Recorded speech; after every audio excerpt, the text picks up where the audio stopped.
A wealthy tech millionaire hired a poor woman to be his girlfriend, but when she spoke at dinner, the symphony of emergency room alarms pierced through the silence of that fateful December night.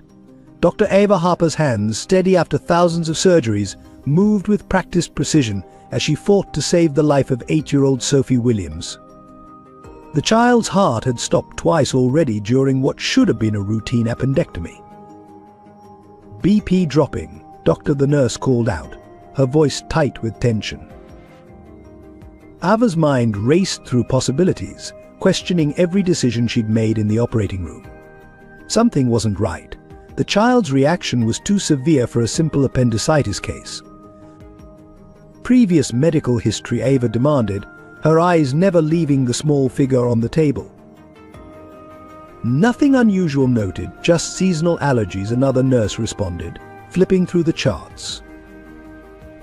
The monitors screamed again as Sophie's heart rate plummeted. Ava's world narrowed to this moment, this child, this fight against death itself. She wouldn't lose another patient, not after Thomas Chen last month. Starting cardiac massage, Ava announced, her voice steady despite the chaos around her. Push 1 amp of epinephrine. Minutes stretched like hours as the team worked desperately to stabilize the child. Then, suddenly, an unexpected hemorrhage. Blood seemed to appear from nowhere, defying every protocol, every procedure Ava had followed. She's coding. The next 45 minutes were a blur of desperate measures, failed attempts, and finally the inevitable. Time of death. 11:42 p.m., Ava heard herself say, the words tasting like ash in her mouth. Later, as she sat in the hospital administrator's office, the world crashed around her. The investigation revealed traces of a medication in Sophie's system that should never have been there, a medication that, according to the records, Ava had prescribed. "This is impossible," she protested, staring at the documents before her. "I never prescribed this. These aren't my signatures." But the evidence seemed irrefutable. The media descended like vultures, their headlines screaming about negligence and malpractice. Public outrage grew as Sophie's grieving parents appeared on national television, demanding justice. 1 week later, Ava Harper, once the youngest chief of pediatric surgery at Mercy Children's Hospital, stood before the medical board, watching helplessly as her life's work crumbled around her. As they revoked her medical license, she caught a glimpse of Dr. Richard Bennett, the hospital administrator, sharing a knowing look with the elegant woman in the back row. Little did Ava know, this was just the beginning of a story that would unravel everything she thought she knew about truth, justice, and survival. Mason Aldridge stood at the floor-to-ceiling window of his penthouse office at Aldridge Medical Center, watching the city lights flicker below. At 38, he was the epitome of success, the youngest hospital chain owner in New York's history. But behind the polished exterior lay a story of loss, betrayal, and relentless determination. 15 years ago, the Aldridge family name meant something different. His father, James Aldridge, ran a small but respected private medical practice in Boston, serving 3 generations of families. Mason grew up watching his father treat patients with compassion, often accepting payment in homemade pies or handyman services when families couldn't afford the bills. His mother, Sarah, managed the practice's finances with careful precision, stretching every dollar to put Mason and his younger sister through medical school. Then came the investment opportunity that promised to expand the practice into a small hospital. Emily Winters, Mason's college sweetheart and newly minted investment banker, had convinced the family to invest everything they had. "Trust me," she had said, her green eyes shining with conviction. "This is a once-in-a-lifetime opportunity." The Aldridges mortgaged their home, emptied their savings, and even borrowed against the practice. But the investment was a sophisticated fraud. Emily disappeared with millions, leaving the Aldridges and dozens of other families financially ruined. The practice collapsed under mounting debts, and their reputation, built over decades, was shattered. Mason had been in his final year of medical school when he received the call. His parents, driving home from another futile meeting with lawyers, had been involved in a fatal car accident. The investigation suggested brake failure, but Mason always suspected there was more to the story. The timing was too convenient, the circumstances too neat. The tragedy forced Mason to drop out of medical school just months before graduation. With debt collectors circling and his teenage sister to support, he took a job as a hospital administrator's assistant. It was there that he discovered his talent for business and healthcare management, working 18-hour days, living in a tiny apartment, and saving every penny. Mason slowly began to rebuild. His first breakthrough came when he identified massive inefficiencies in the hospital's billing system. His proposed solutions saved the hospital millions, earning him a rapid promotion. Within 3 years, he had revolutionized their operations, catching the attention of investors. By 30, he had secured enough backing to purchase his first struggling hospital, turning it profitable within a year. But success came at a price. The bright-eyed medical student who wanted to follow in his father's footsteps had been replaced by a shrewd businessman. Mason built walls around his heart, trusting no one completely. Even his relationship with his sister became strained as she chose to pursue a career in social work rather than join his growing empire. Now, standing in his office at the crown jewel of his achievements, Aldridge Medical Center, Mason was worth billions on paper. The hospital chain he'd built was renowned for its efficiency and cutting-edge treatments. But he never forgot the lessons of his past. Every major decision required his personal review. Every investment was scrutinized mercilessly.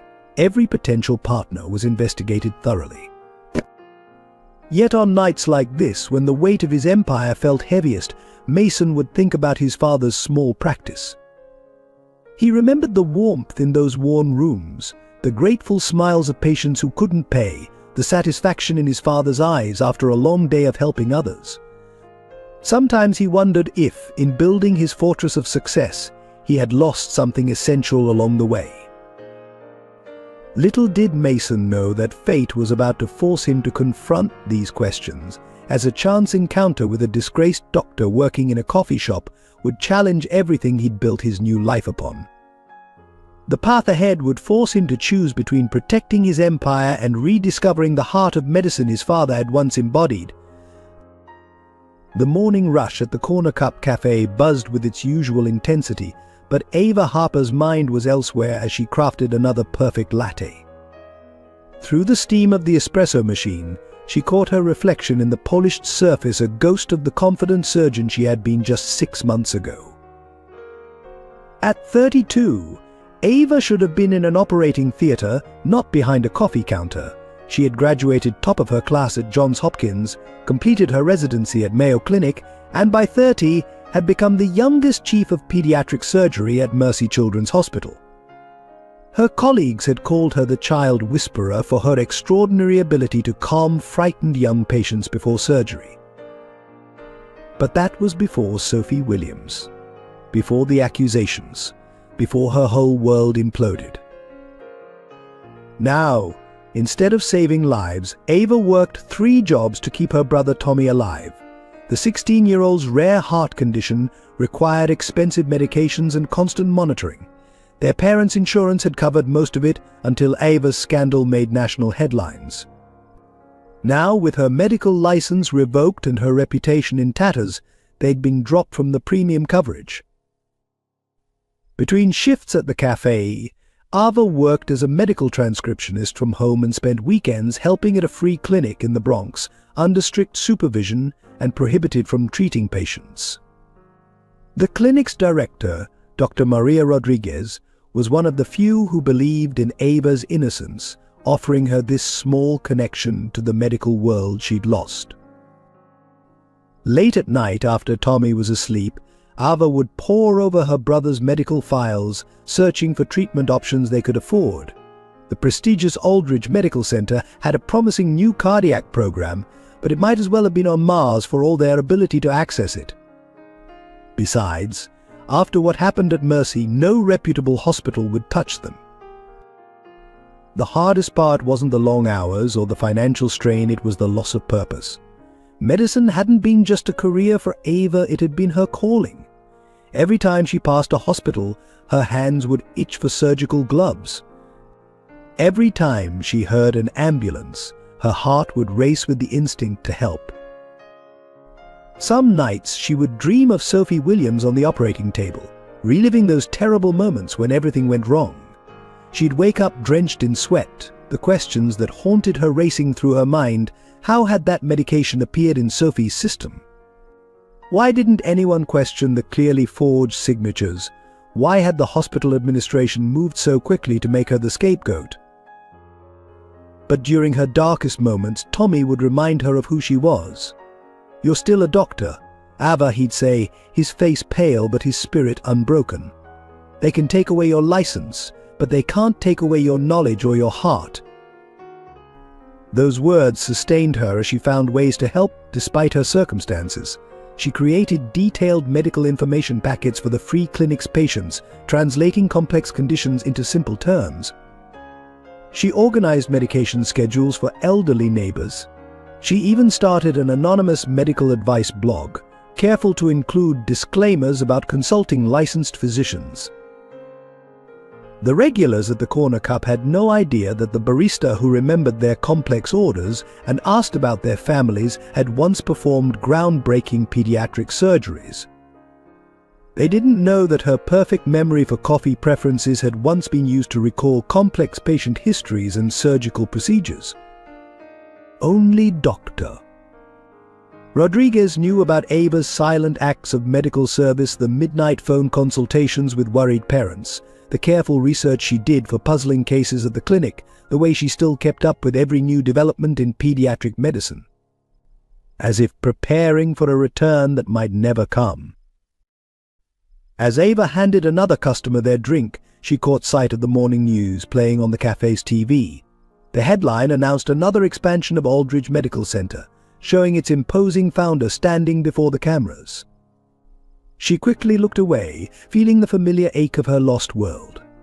Little did she know that the man on the screen would soon become intricately entwined with her fate, setting in motion events that would either restore her shattered life or destroy what little she had left. Emily Winter's Louboutin heels clicked purposefully across the marble floors of Aldridge Medical Center's executive suite.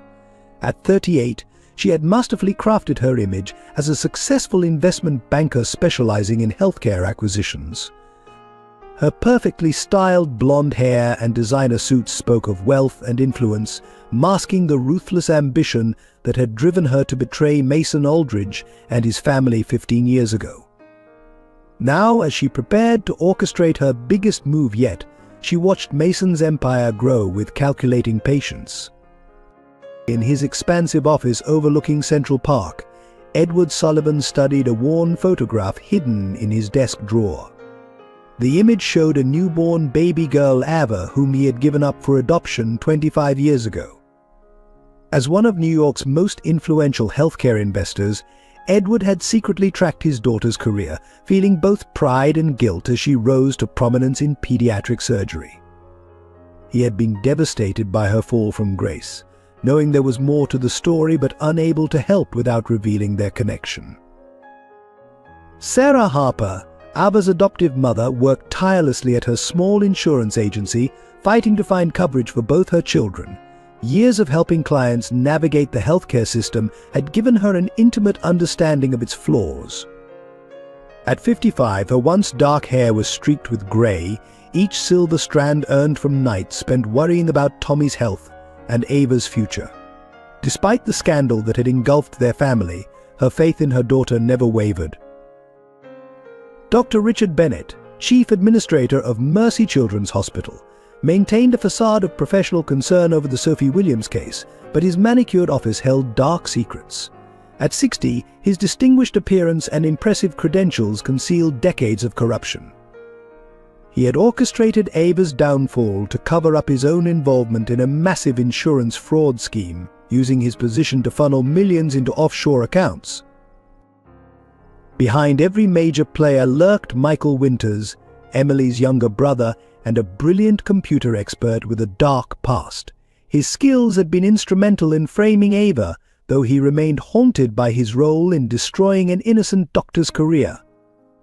His sister's hold over him stemmed from a shared childhood trauma that she exploited without mercy.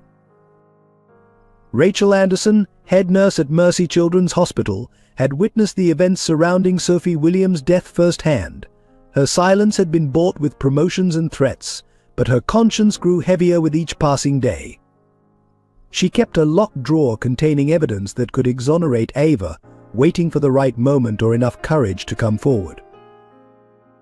Tommy Harper, despite his chronic heart condition, maintained an unshakable optimism that amazed everyone who knew him. At 16, he understood more about hospital politics and medical procedures than most adults, having spent much of his life as a patient. His unwavering belief in his sister's innocence gave Ava strength when everything else seemed hopeless. Detective James Morrison of the New York Police Department's Medical Fraud Division had never closed the Sophie Williams case file, despite pressure from his superiors.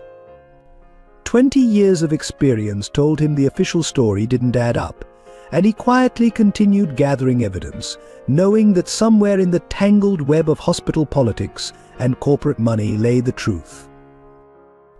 These individuals orbited around Mason and Ava like planets around twin suns, each carrying secrets that could either heal or destroy. Their paths would cross and intersect in unexpected ways as events unfolded, forcing them to confront their own moral choices and the consequences of their actions. In the background, the board members of Aldridge Medical Center watched their founder's every move with growing concern. Some remained loyal to Mason's vision of healthcare excellence, while others plotted with Emily Winters to seize control of the empire he had built. And somewhere in the city, Sophie Williams' parents continued their quest for justice, unaware that they were pawns in a game much larger than their personal tragedy. Their public calls for accountability served the interests of those who had actually orchestrated their daughter's death, while the doctor they blamed fought to survive in a world that had turned its back on her. Aldridge Medical Center dominated the Manhattan skyline, its gleaming glass towers rising 60 stories into the clouds. The hospital complex sprawled across 3 city blocks, a monument to modern medicine and Mason Aldridge's vision. The main lobby, with its soaring atrium and cascading water features, felt more like a luxury hotel than a hospital. Italian marble floors reflected the warm lighting, while abstract art pieces worth millions adorned the walls. Behind the impressive facade, the hospital operated like a precision timepiece. The trauma center, renowned nationwide, occupied the ground floor, its dedicated entrance marked by distinctive red lighting. Above, specialized departments were stacked in order of urgency emergency surgery on the lower floors, long-term care near the top. The pediatric wing, Mason's pride, featured cheerful murals and state-of-the-art equipment disguised as playful sculptures. 20 blocks downtown, the Corner Cup Cafe occupied the ground floor of a weathered brownstone. The small shop's exposed brick walls and mismatched furniture created a cozy atmosphere that contrasted sharply with Aldridge's corporate polish. The regular customers loved its worn wooden floors and the perpetual scent of freshly ground coffee. A collection of donated books lined the walls, and local artists' works hung in rotating displays. It was here, among the gentle hiss of espresso machines and quiet conversations, that Ava had found refuge. Mercy Children's Hospital, where Ava's career had imploded, stood in the shadows of Aldridge Medical Center. Once prestigious, the hospital now struggled with budget cuts and declining reputation. Its aging facade and outdated equipment told the story of an institution losing ground to newer, better-funded competitors. The pediatric surgical ward, where Ava had once performed miracles, remained exactly as she'd left it, her name still visible as a ghostly outline where her office plaque had hung. In the heart of the financial district, Edward Sullivan's office suite occupied the entire top floor of a historic building. The decor reflected old money and established power dark wood paneling, oriental rugs, and oil paintings of stern-faced predecessors. His private office featured a hidden door, concealing a room filled with files tracking Ava's life from infancy through her downfall. The free clinic where Ava volunteered operated out of a converted warehouse in the Bronx.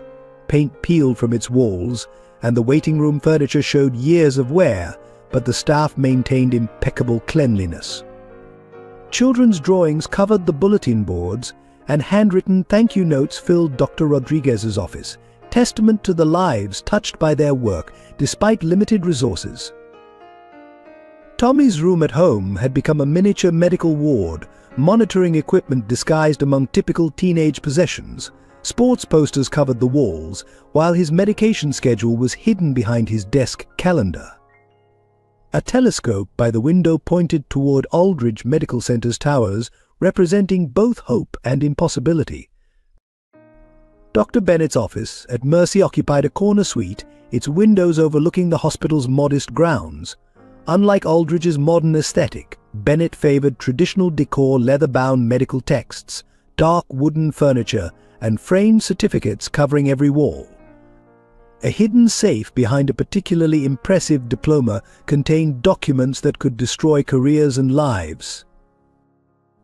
The New York Police Department's Medical Fraud Division operated from a cluttered office in an unremarkable government building. Detective Morrison's desk, piled with case files, faced a board covered in photographs and notes about the Sophie Williams case. Red strings connected key players, all leading back to two central photos: Ava Harper and Richard Bennett. Emily Winters conducted her business from a sleek office in a boutique investment firm. Floor-to-ceiling windows offered views of both Aldridge Medical Center and Mercy Children's Hospital, a visual reminder of her ultimate goal. A hidden computer server, maintained by her brother Michael, held evidence of years of carefully orchestrated financial fraud. These locations, scattered across the city like pieces on a chessboard, would become the stages where personal dramas, professional ambitions, and long-buried secrets would collide. From the pristine corridors of Aldridge Medical Center to the humble warmth of the corner cup, each setting held pieces of a puzzle that would eventually reshape the lives of everyone involved. Mason Aldridge stared at the email displayed on his desktop screen, his fingers drumming an irritated rhythm on his mahogany desk. Edward Sullivan's message was both an opportunity and a complication. Dear Mason, I look forward to discussing the potential merger of our healthcare networks over dinner next week. As is my tradition, I expect this to be a social event where we can get to know each other beyond our professional facades. Please bring your significant other to join us. My wife Catherine will also be attending. Best regards, Edward Sullivan. Mason leaned back in his chair, loosening his tie with growing frustration. The merger with Sullivan Health Systems could expand Aldridge Medical Center's reach across the East Coast, potentially doubling their capacity to help patients. But Sullivan's old-fashioned insistence on mixing business with personal life presented a problem. After 15 years of focusing solely on rebuilding his family's legacy, Mason's personal life was non-existent. Clara, he called through the intercom to his assistant, come in here for a moment. Clara Matthews entered, her tablet ready. At 55, she had been with Mason since the early days, one of the few people he trusted completely. Sullivan wants a dinner meeting, Mason explained, but he's insisting on making it a couple's affair. Options.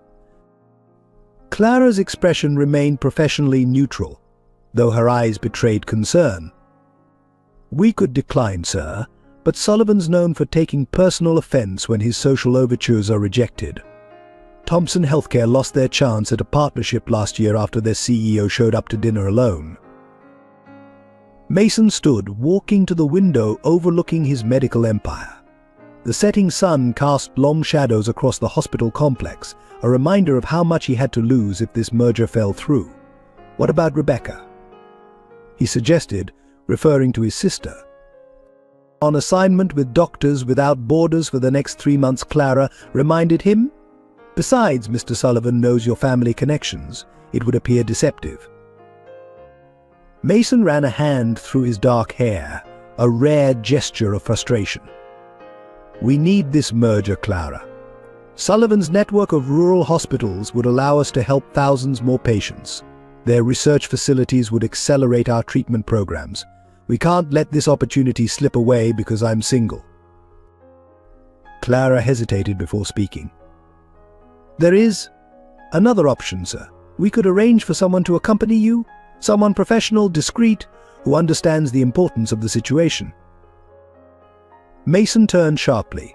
You mean hire someone to pretend to be my partner? The idea seemed absurd, yet he found himself considering it. It would have to be someone convincing. Sullivan's been in this business for 40 years. He'd see through any obvious deception. I can make some inquiries, Clara offered. There are agencies that specialize in providing companions for business events. Professional, educated individuals who can handle sophisticated social situations. Mason shook his head. Too risky. One background check from Sullivan's team and the whole thing falls apart. He paced the office, thinking aloud. We need someone real, someone with substance, intelligence. Medical knowledge would be ideal, given Sullivan's background. Someone who can hold their own in conversations about healthcare policy and hospital administration. Clara made a note on her tablet. I'll start compiling candidates. What else should I look for? Someone with nothing to lose, Mason added grimly. Someone who understands discretion because they need it as much as we do. He paused, a thought striking him. And Clara? Keep this completely off the books. No paper trail, no digital records. If anyone asks, this conversation never happened. Of course, sir. When do you need the candidates? Mason checked Sullivan's email again. Dinner's in 10 days. I'll need to meet potential candidates by the end of this week to allow time for preparation. As Clara turned to leave, Mason added one final requirement: find someone who understands that this is strictly business. After Emily, he let the sentence hang unfinished, but Clara understood. After Emily Winter's betrayal, Mason had built walls around his heart as solid as the ones around his hospital. Once alone, Mason returned to the window, watching the city lights begin to twinkle in the gathering dusk. The empire he'd built from the ashes of his family's destruction stood as a testament to his determination. Every decision, every sacrifice had been made to ensure that no other family would suffer as his had. This merger with Sullivan could help him achieve that goal on an even larger scale. Yet as he contemplated the charade he was about to orchestrate, Mason felt a twinge of his father's voice in his conscience. James Aldridge had built his practice on honesty and personal connections. What would he think of his son now, planning to deceive a potential business partner with a fake relationship? Sometimes the right thing and the necessary thing are different, Mason muttered to himself, words he'd learned the hard way over 15 years of rebuilding. Little did he know that his carefully planned deception was about to lead him straight into a truth that would shake the foundations of everything he'd built. The corner cup was unusually busy that Wednesday morning when Mason Aldridge pushed through the door, his attention focused on the urgent emails filling his phone screen. The familiar aroma of freshly ground coffee beans and warm pastries filled the air, a sharp contrast to the sterile environment of his hospital. Welcome to the corner cup. What can I get for you today? The voice that greeted him was warm and professional, with an underlying note of quiet confidence that made Mason look up from his phone. His carefully prepared coffee order died on his lips as he met the barista's gaze. Her blue eyes held an intelligence and depth that seemed at odds with her surroundings, and something about her struck him as hauntingly familiar. Just a black coffee, he managed, still trying to place where he might have seen her before. Her name tag read Ava, and as she turned to prepare his order, Mason found himself studying her movements, precise, efficient, almost surgical in their accuracy. Then it hit him. He had seen her face before, in news articles and medical journals. Dr. Ava Harper, the brilliant pediatric surgeon whose career had imploded in the Sophie Williams case. The story had sent shockwaves through the medical community, though Mason, consumed with his own hospital's expansion, had paid little attention to the details at the time. As Ava worked the espresso machine, Mason observed how other customers responded to her. She remembered complex orders without writing them down, offered medical advice to a mother worried about her child's cough, and gently reminded an elderly customer about medication timing with his coffee. Even in this humble setting, her medical training showed through. "Here's your coffee, Mr. Aldridge," Ava said, placing the cup on the counter. Mason's surprise must have shown on his face because she added, "Your hospital's impossible to miss from my brother's window. He follows all the news about Aldridge Medical Center's cardiac program." The mention of her brother Mason remembered now, a teenager with a serious heart condition, sparked an idea. Here was someone with medical knowledge, social grace, and most importantly, a compelling reason to be discreet. Before he could overthink it, Mason made a decision.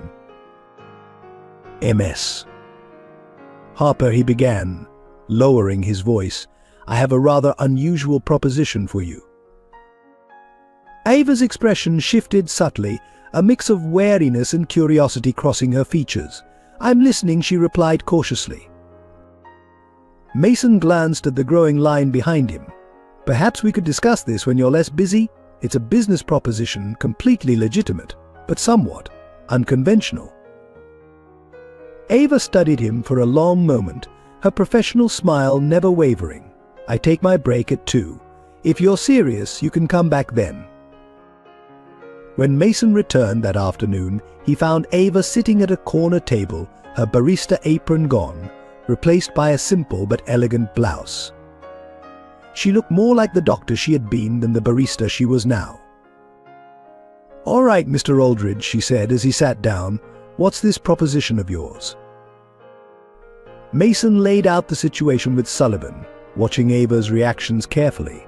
She listened without interruption, her face revealing nothing until he finished. "Let me make sure I understand," she said finally.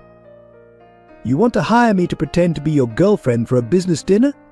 Me, a disgraced doctor working as a barista?" "I need someone who can hold their own in conversations about healthcare policy and hospital administration," Mason explained. "Someone who understands medical terminology and can discuss complex health issues intelligently."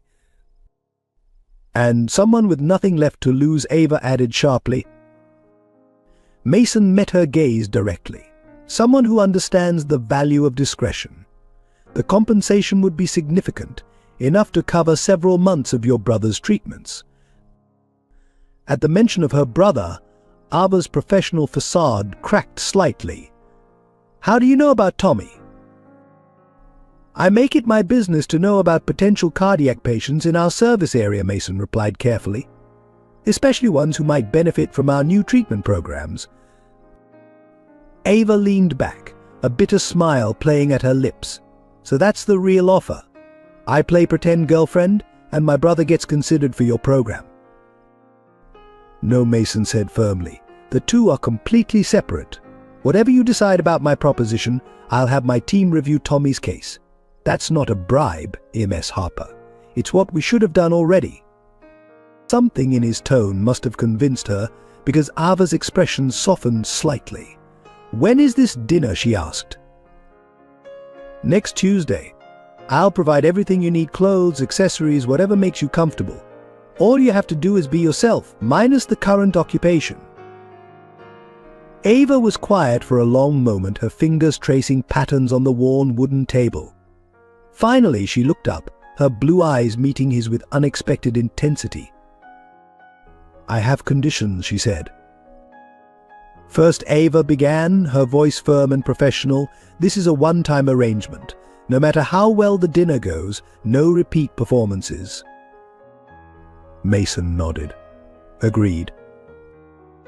"Second, I want a detailed contract that protects both of us. Something that ensures this stays confidential and clearly defines the boundaries of our arrangement." "My lawyers can draw that up immediately," Mason replied, impressed by her foresight. Third, Ava continued, her voice softening slightly. Whatever you're planning to pay me, I want an equal amount donated to the children's ward at the free clinic in the Bronx. Dr. Rodriguez runs it. They do good work there. Mason studied her, noting how her eyes lit up when she mentioned the clinic. Even after everything she'd been through, her first thought was still helping others. Consider it done. Anything else? Yes, Ava leaned forward, her expression intensely serious. I need your word that this isn't some elaborate scheme to humiliate me further. I've lost my career, my reputation, and nearly everything else, but I still have my dignity. The vulnerability beneath her professional demeanor struck Mason unexpectedly. MS. Harper, you have my word. This is strictly business, a mutually beneficial arrangement between two professionals. Ava sat back, considering his words. Tell me about the dinner. Who exactly is Edward Sullivan, and what kind of questions should I expect? Sullivan's old school, Mason explained. He believes you can't trust someone in business unless you know them personally. He'll want to hear our story, how we met, what we have in common. Nothing too intrusive, but enough to convince him we're genuine. We'll need a convincing backstory, then Ava mused. Something close enough to the truth to be believable. Perhaps we met through mutual connections in the medical community. Mason shook his head. Too risky. Sullivan might try to verify through his contacts. Let's keep it simple. We met here at the cafe. I was impressed by your intelligence and medical knowledge, not knowing your background. You were intrigued by my vision for healthcare reform. And when did this supposedly happen? 3 months ago. Long enough to be serious, recent enough that we're still somewhat private about it. Ava nodded slowly. What about my current situation? Sullivan's bound to ask what I do. You're consulting on healthcare policy while considering your next career move, Mason suggested. It's vague enough to avoid specifics, but prestigious enough to fit with my position. And if he asks about my previous work, we stick to the truth as much as possible. You were a pediatric surgeon. If he pushes for details about why you left, we'll say it's still too painful to discuss. Ava's fingers traced the rim of her coffee cup, her mind clearly working through scenarios. What about personal details? Couples know intimate things about each other. Mason pulled out his phone, opening his calendar. We have 6 days. I'll clear my evenings. We need to learn enough about each other to be convincing. Your favorite book? Ava asked suddenly. To Kill a Mockingbird, Mason answered without hesitation. Yours. When Breath Becomes Air by Paul Kalanithi, Ava replied. A neurosurgeon's memoir about facing death. It means something different to me now. A moment of understanding passed between them. They were both survivors in their own ways, shaped by loss and injustice. One last condition, Ava said quietly. If at any point I feel uncomfortable or that my presence might harm your business interests, I want the freedom to leave. No questions asked. Mason extended his hand across the table. You have my word. Should we make it official? Ava looked at his offered hand for a long moment before taking it. Her grip was firm, professional, a surgeon's handshake. We should practice that, she said. Couples don't shake hands. Right, Mason agreed, suddenly aware of how long they'd been holding hands. He pulled back, reaching for his briefcase. I'll have the contract drawn up tonight. Can you meet tomorrow to review it? I work until 6, but I'm free after that. I'll send a car. We can discuss the details over dinner. Might as well start practicing. Ava stood, smoothing her shirt. Remember, Mr. Aldridge, this is strictly business. Of course, MS Harper. And you should probably start calling me Mason. A ghost of a smile crossed her face. Then I suppose it's Ava. She glanced at the clock. My break's over. I should get back to work. As Mason watched her return to her place behind the counter, He couldn't shake the feeling that he'd just set something in motion that was far bigger than a simple business arrangement. What he didn't know was that across town, Edward Sullivan was studying a photograph of a baby girl he'd given up for adoption, wondering if fate was finally giving him a chance to make things right. The week before the Sullivan dinner passed in a whirlwind of preparation. Each evening, Mason would send his car to pick up Ava after her shift, bringing her to his penthouse where they worked on crafting their story. What started as strictly business sessions began to shift into something more complex. "Your favorite food?" Ava asked on the third night, curled up on Mason's leather sofa with a notepad. They'd been trading personal details for hours, building a believable history. "Honestly, my mother's apple pie," Mason answered, his voice softening with memory. "She'd make it every Sunday, even when money was tight." "Yours?" "Vietnamese pho," Ava replied. The tiny restaurant near the hospital. She stopped abruptly, pain flashing across her face at the mention of her former life. Mason watched her recover, noting how quickly she rebuilt her professional facade. It was a skill he recognized from his own experience with loss. Without thinking, he reached for the phone. "There's a Vietnamese place downtown that's still open. Hungry?" 20 minutes later, they sat amid steam and spices, watching Ava demonstrate the proper way to eat pho. "You're doing it all wrong," she laughed, reaching across to adjust Mason's chopsticks. "Here, like this." The casual touch sent an unexpected current through both of them. Ava pulled back quickly, focusing intently on her bowl. Mason cleared his throat, returning to their preparation. "Sullivan will probably ask about our first date." "Right," Ava agreed, too quickly. "We should align our stories." But complications arose from unexpected quarters. The next day, while Ava was working her shift at the Corner Cup, a familiar face appeared at the counter. Dr. Richard Bennett from Mercy Children's Hospital. Well, Bennett smirked, from surgeon to barista. "How the mighty have fallen." Ava's hands trembled slightly as she took his order, but her voice remained steady. "What can I get you, Dr. Bennett?" "A warning," actually, he replied quietly. "I saw you getting into Mason Aldridge's car last night. Whatever you're planning, remember one phone call from me, and any chance of you ever practicing medicine again disappears completely." After Bennett left, Ava called Mason, her voice tight with anxiety. "We need to talk." That evening, in Mason's penthouse, Ava paced nervously. Bennett's threat changes things. "If he starts asking questions about us." "Let him," Mason interrupted. "In fact, this could work in our favor. Makes our relationship more believable, if people are already noticing." "You don't understand," Ava insisted. "Bennett has power over my future. He..." "Tell me," Mason said softly. "Tell me what really happened at Mercy."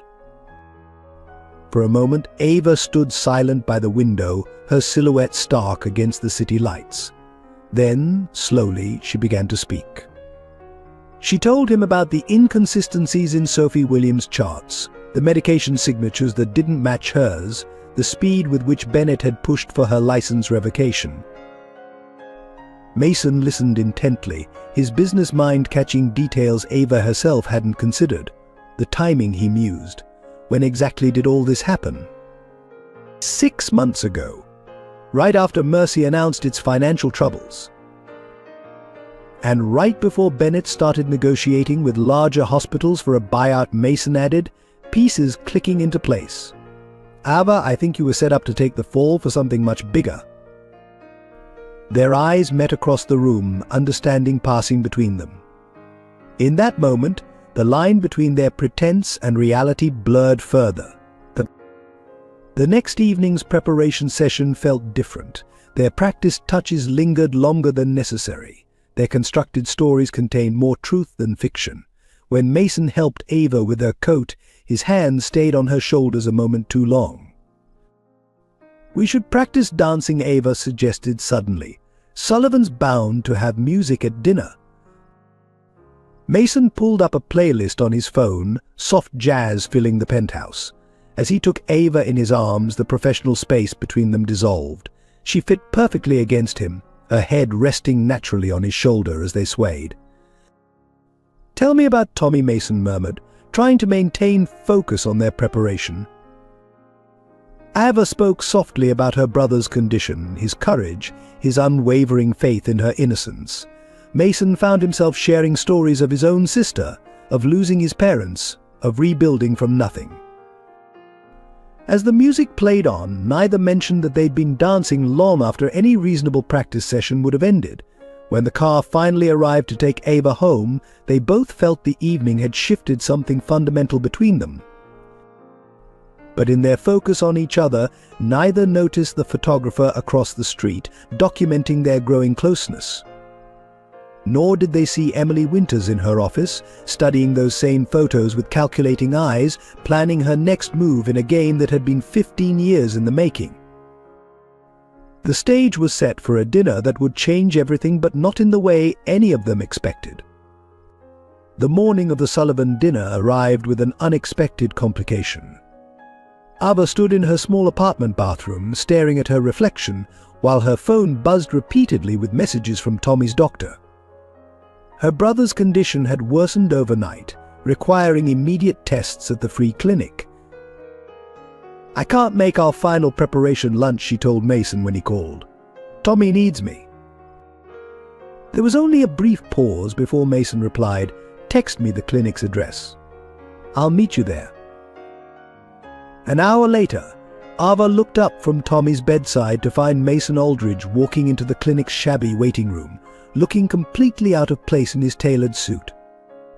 But instead of the discomfort she expected, she watched in amazement as he sat down next to an elderly woman, listening intently to her stories while they waited. "Your brother's preliminary tests are done," Dr. Rodriguez informed Ava, glancing curiously at Mason. "But we're limited in what we can do here." Before Ava could respond, Mason stepped forward. "I've taken the liberty of arranging for Tommy to be transferred to Aldridge Medical Center. A cardiac specialist is waiting." "We can't afford," Ava began. "Consider it part of our arrangement," Mason said quietly, but his eyes conveyed something beyond their business deal. Throughout the morning, Ava watched Mason interact with Tommy, surprised by his genuine interest in her brother's condition. He spoke to Tommy directly, explaining complex procedures in terms the teenager could understand, treating him with respect rather than condescension. "He's different than I expected," Tommy confided when Mason stepped out to make some calls. "The way the news shows him, all corporate and cold. But he actually listens." Ava had noticed the same thing. Over the past week, she'd seen glimpses of the man behind the business facade, his dry humor, his genuine passion for improving healthcare, the sadness that lingered in his eyes when he spoke of his parents. By afternoon, Tommy was settled in a private room at Aldridge Medical Center, receiving treatment that would have been impossible at the free clinic. Ava stood by the window, watching the sunset paint the city gold. "Thank you," she said when Mason joined her. "Not just for Tommy, but for coming to the clinic, for understanding." Mason moved closer, their shoulders almost touching. "I meant what I said about his treatment being separate from our arrangement. This isn't about tonight's dinner." The honesty in his voice made Ava turn to face him. In the soft evening light, she could see the genuine concern in his eyes, so different from the calculated businessman she'd first met. "We should get ready," she said softly, though neither moved. "Sullivan's expecting us in 2 hours." But Ava, Mason began, then hesitated. The sound of her name in his voice sent an unexpected shiver through her. "What happens after tonight?" Before she could answer, a nurse entered with Tommy's medication, breaking the moment. But the question lingered between them as they parted to prepare for dinner. In her borrowed designer dress, hair elegantly styled, Ava barely recognized herself in the mirror. The woman who looked back at her seemed to belong in Mason's world of wealth and influence. Yet when his car arrived and she saw him waiting, Handsome in his tuxedo but with his tie slightly crooked, it was the imperfection that touched her heart. "Here," she said, reaching up to straighten his tie. The familiar gesture felt different now, charged with unspoken emotions. "We need to talk," Mason said suddenly, his hands catching hers, "about what this week has meant." "Not now," Ava interrupted gently. "We have a role to play tonight, remember." But as they drove toward the restaurant, both knew their carefully constructed pretense had evolved into something neither had expected. The easy conversation they'd practiced felt natural now. Their rehearsed touches carried genuine warmth. The story of how they met, crafted so carefully for Sullivan's benefit, had somehow become interwoven with real memories, real feelings. "Ready?" Mason asked as they pulled up to the restaurant, offering his arm. Ava took it, feeling the solid strength of him beside her. "Ready," she replied, though her heart raced with more than just dinner anxiety. What neither of them knew was that this evening would test not just their acting abilities, but the very real connection growing between them. For waiting inside was not just Edward Sullivan, but a web of secrets that would force them to question everything they thought they knew about each other. As they walked into the restaurant, Ava felt Mason's hand settle protectively at the small of her back. The gesture wasn't one they'd practiced, but it felt right, as did her instinctive step closer to him. For this moment, at least, they weren't pretending anymore. The private dining room at Le Bernardin fell silent as Emily Winters made her entrance, 15 years of calculated timing evident in her perfectly timed interruption of Mason and Ava's dinner with the Sullivans. Her designer dress and flawless appearance spoke of wealth and success, but her eyes held a predatory gleam as she approached their table. "Mason, darling," Emily purred, placing a manicured hand on his shoulder. What a delightful surprise! She turned to Edward Sullivan with practiced charm. "Edward, I had no idea you knew my Mason." Mason stiffened under her touch, his face a mask of controlled tension. Ava watched the color drain from his features, recognizing the name that had haunted their conversations about his past. This was the woman who had destroyed his family. "Emily," Mason managed, his voice tight. "I wasn't aware you were back in New York." "Oh, I've recently acquired some interesting investment opportunities here," Emily smiled, her gaze sliding dismissively over Ava Viva before returning to Mason. "Healthcare is such a fascinating field, isn't it?" Edward Sullivan watched the interaction with sharp interest, while his wife Catherine's eyes narrowed at the obvious tension. Ava felt the carefully constructed evening beginning to unravel. Miss Winters, Sullivan said carefully, "I wasn't aware you and Mason had a history." "Ancient history," Mason cut in firmly, his hand finding Ava's under the table. The gesture seemed as much to steady himself as to reassure her. Emily's laugh tinkled like broken glass. "Ancient? Darling, surely the love of your life deserves more than that description. Or haven't you told your friend about us?" Ava felt Mason's grip tighten on her hand. She could see the struggle in his eyes, the pain of old wounds reopening, the fear of losing control of the situation. Without thinking, she leaned into him, a gesture of support that wasn't part of their rehearsed performance.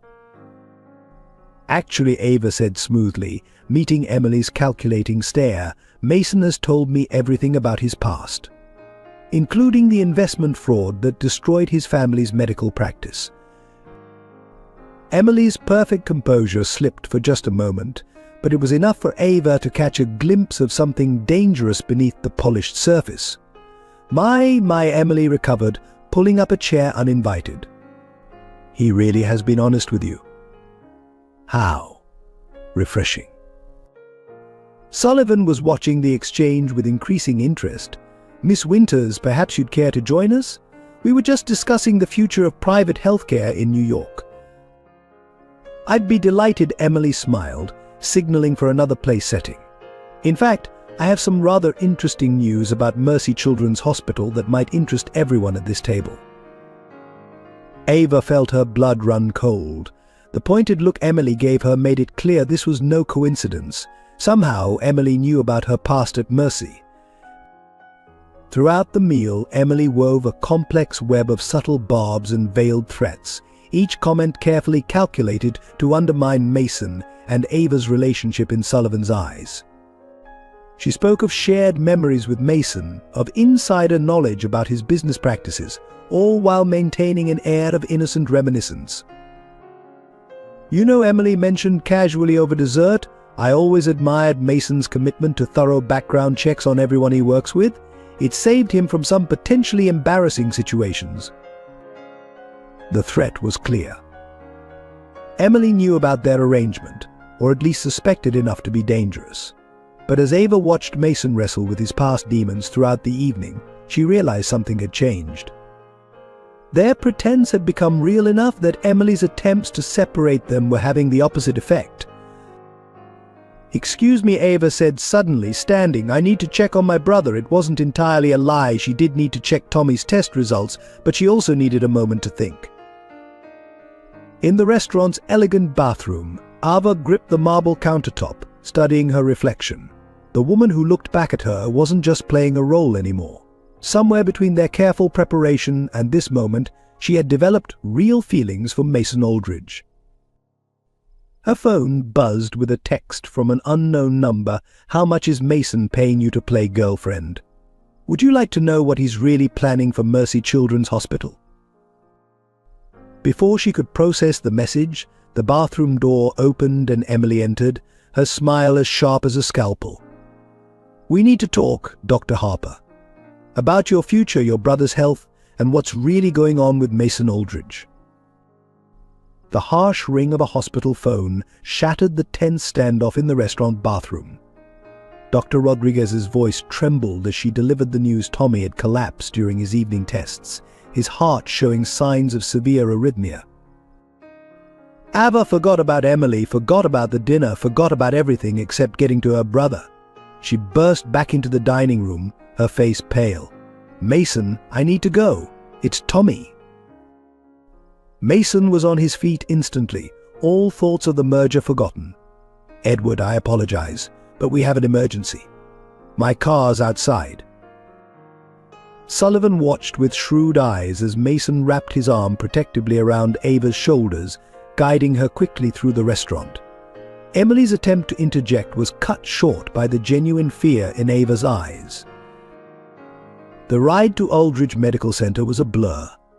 Ava clutched Mason's hand, her medical knowledge making Tommy's condition all too clear. "His heart can't take much more of this," she whispered. "We're losing him."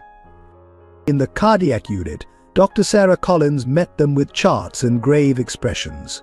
"The experimental treatment we discussed might be his only option now," she explained, "but given the risks and the cost." "Cost is not an issue," Mason interrupted. "Whatever he needs."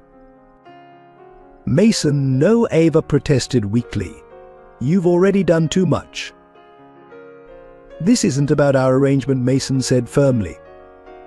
"This is about saving your brother's life." Through the window of Tommy's room, they could see him hooked up to various machines, looking smaller and more vulnerable than his 16 years. Sarah Harper, Ava's adoptive mother, sat by his bedside, her face lined with worry. "The treatment requires immediate action," Dr. Collins continued, "but we need parental consent." Sarah looked up as they entered, her eyes moving between her daughter and Mason.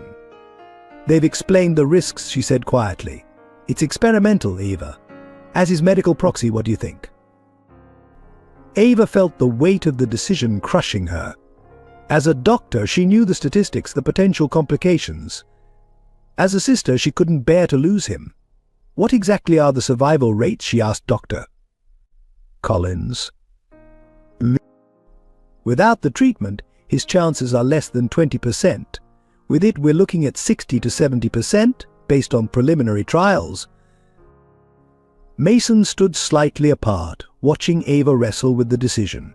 He wanted to help, to take the burden from her shoulders, but he knew this had to be her choice. "There's something else you should know," Dr. Collins added hesitantly.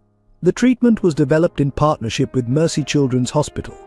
Dr. Bennett would need to be consulted. The name hit Ava like a physical blow. Richard Bennett, the man who had destroyed her career, now held her brother's life in his hands. She turned to Mason, seeing the same realization in his eyes. "I'll handle Bennett," Mason said quietly. "Make the decision based on what's best for Tommy, not hospital politics." Sarah reached for her daughter's hand. "Ava, sweetheart, what are you thinking?" Ava moved to Tommy's bedside, smoothing his hair back from his forehead. His skin felt clammy, his breathing labored. The cardiac monitor showed increasingly irregular patterns. "Do you remember," she said softly, "when you were little and had your first heart scare? You told me you weren't afraid because your big sister was a doctor and would always protect you." Tommy stirred slightly, his eyes fluttering open. "Still, trust you," he managed weakly. Ava felt tears sliding down her cheeks as she turned to Dr. Collins. "Start the treatment. I'll sign whatever you need." The next hours were a whirlwind of activity as Tommy was prepped for the procedure. Mason made calls, pulling strings to expedite approvals and assembling the best cardiac team available. Sarah dozed fitfully in a waiting room chair while Ava paced, her medical knowledge now a torment as she imagined every possible complication. "You should rest," Mason said gently, offering her coffee. "But I can't," Ava replied, her voice rough with emotion. "Not until I know he's okay." She paused, looking at Mason. "Why are you still here?" "The dinner with Sullivan." "Can wait," Mason finished firmly. "Some things are more important than business deals." As dawn broke over the city, Dr. Collins emerged from the treatment room, exhausted but smiling. "He's responding well. The next 24 hours are critical, but I'm optimistic." The relief that flooded through Ava made her knees buckle. Mason caught her before she could fall, holding her as she finally allowed herself to break down. Neither of them noticed Emily Winters watching from the hallway, her face unreadable as she observed their embrace. In her hand she held a file that could destroy them both, but for the first time in 15 years, she felt a flicker of doubt about her plans. Edward Sullivan stood in Tommy's hospital room doorway the next morning, watching the scene before him with intense interest. Ava had fallen asleep in the chair beside her brother's bed, her hand still clasping Tommy's, while Mason kept a protective vigil nearby. "Mr. Aldrich," Sullivan said softly, motioning Mason into the hallway. "A word." Outside the room, Sullivan's usual business demeanor had been replaced by something more personal, almost vulnerable. "Tell me about her," he said, his eyes fixed on Ava through the window. Sir Mason asked, caught off guard by the unusual request. "Ava Harper. Where did she grow up? What do you know about her family?" Mason felt a surge of protectiveness. "With all due respect, Mr. Sullivan, why the sudden interest in Ava's background?" Sullivan pulled an old photograph from his wallet, a young woman holding a baby. "Because 25 years ago, I gave up my daughter for adoption. The Harpers were the family who took her." The revelation hit Mason like a physical blow. He studied Sullivan's face, seeing for the first time the similarities to Ava, the same determined set of the jaw, the same intelligent eyes. "Does she know?" Mason asked quietly. "No," Sullivan replied, his voice heavy with regret. "I followed her career from afar. The scholarship to medical school, her rise to chief of pediatric surgery at Mercy, even her fall from grace.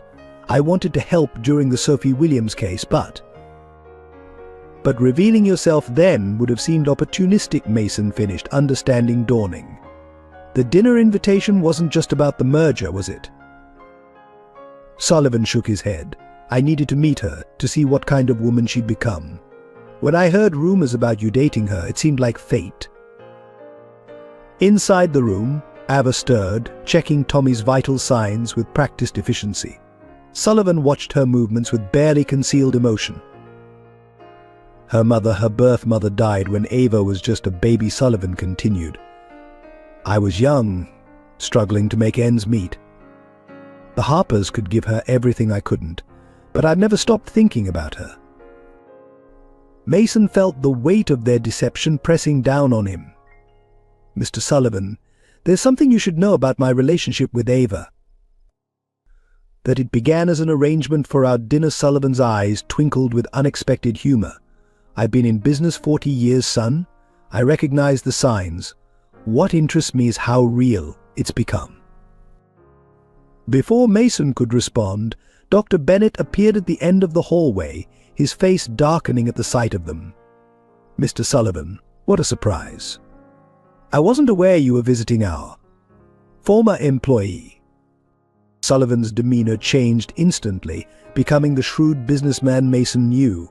Dr. Bennett, yes, I have a particular interest in Dr. Harper's case. In fact, I've been reviewing the Sophie Williams incident quite thoroughly. Bennett's face paled slightly. That matter was settled months ago. Was it? Sullivan's voice carried a dangerous edge, because my investigators have uncovered some rather interesting discrepancies in the hospital's records from that period. Mason watched the exchange with growing understanding. Sullivan hadn't just been following Ava's career, he'd been gathering evidence to clear her name. Now, Sullivan continued, I suggest you ensure my daughter receives the best possible care during her brother's treatment. We wouldn't want any unfortunate truths coming to light, would we? Bennett retreated quickly, leaving Mason and Sullivan alone in the hallway. Your daughter, Mason repeated softly. You're going to tell her? Soon Sullivan nodded. But first, we need to deal with the people who tried to destroy her career, starting with Richard Bennett and Emily Winters. Mason's head snapped up. Emily? What does she have to do with this? Everything, Sullivan replied grimly. She's been working with Bennett for years, helping him cover up financial fraud at Mercy. The Sophie Williams case was just the tip of the iceberg. Through the window, they watched as Ava tenderly adjusted Tommy's blankets, unaware that her whole world was about to change. Mason felt his heart constrict, knowing the revelations to come would either strengthen their growing bond or shatter it completely. Mr. Sullivan, Mason said finally, whatever happens next, I want you to know my feelings for Ava are real. They may have started as pretense, but... I know, son, Sullivan smiled. That's why I'm trusting you to help me make this right. She's going to need both of us in the storm that's coming. Detective James Morrison sat in his dimly lit office at the Medical Fraud Division, spreading photographs across his desk. The images told a disturbing story, Doctor. Richard Bennett entering offshore banks in the Cayman Islands, Emily Winters meeting with suspicious characters in hidden locations, and financial documents showing millions disappearing from Mercy Children's Hospital. Tell me again about the night Sophie Williams died, Morrison asked Rachel Anderson, the head nurse who sat nervously across from him. Rachel twisted her hands in her lap. It wasn't Dr. Harper's fault. The medication that killed Sophie, it was added to her chart after the fact. I saw Bennett himself forge the prescription. Morrison nodded, adding her statement to an already thick file. And you've kept quiet all this time because... Bennett threatened my job, my license. He said he'd make sure I never worked in healthcare again. Rachel pulled out a USB drive with shaking hands. But I've been collecting evidence. Every falsified record, every suspicious death, every missing dollar. Across town, in his Aldridge Medical Center office, Mason reviewed copies of the same evidence with Edward Sullivan. The scope of corruption at Mercy was staggering: years of systematic fraud, endangered patients, and destroyed careers. Bennett's been siphoning money from the hospital's research funds, Mason explained, pointing to financial statements. Every time they got close to being discovered, they'd create a scandal to distract the board. Ava's case wasn't the first, but it was the biggest. Because she noticed the discrepancies in their billing, Sullivan added grimly.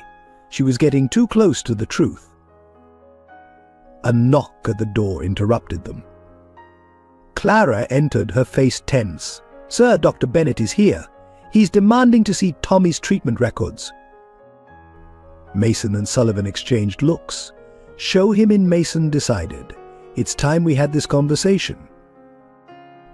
Bennett strode in, his usual arrogance faltering slightly at the sight of Sullivan. "This is a private hospital matter," he began. Like the Sophie Williams case was a private matter, Sullivan's voice cut through Bennett's bluster.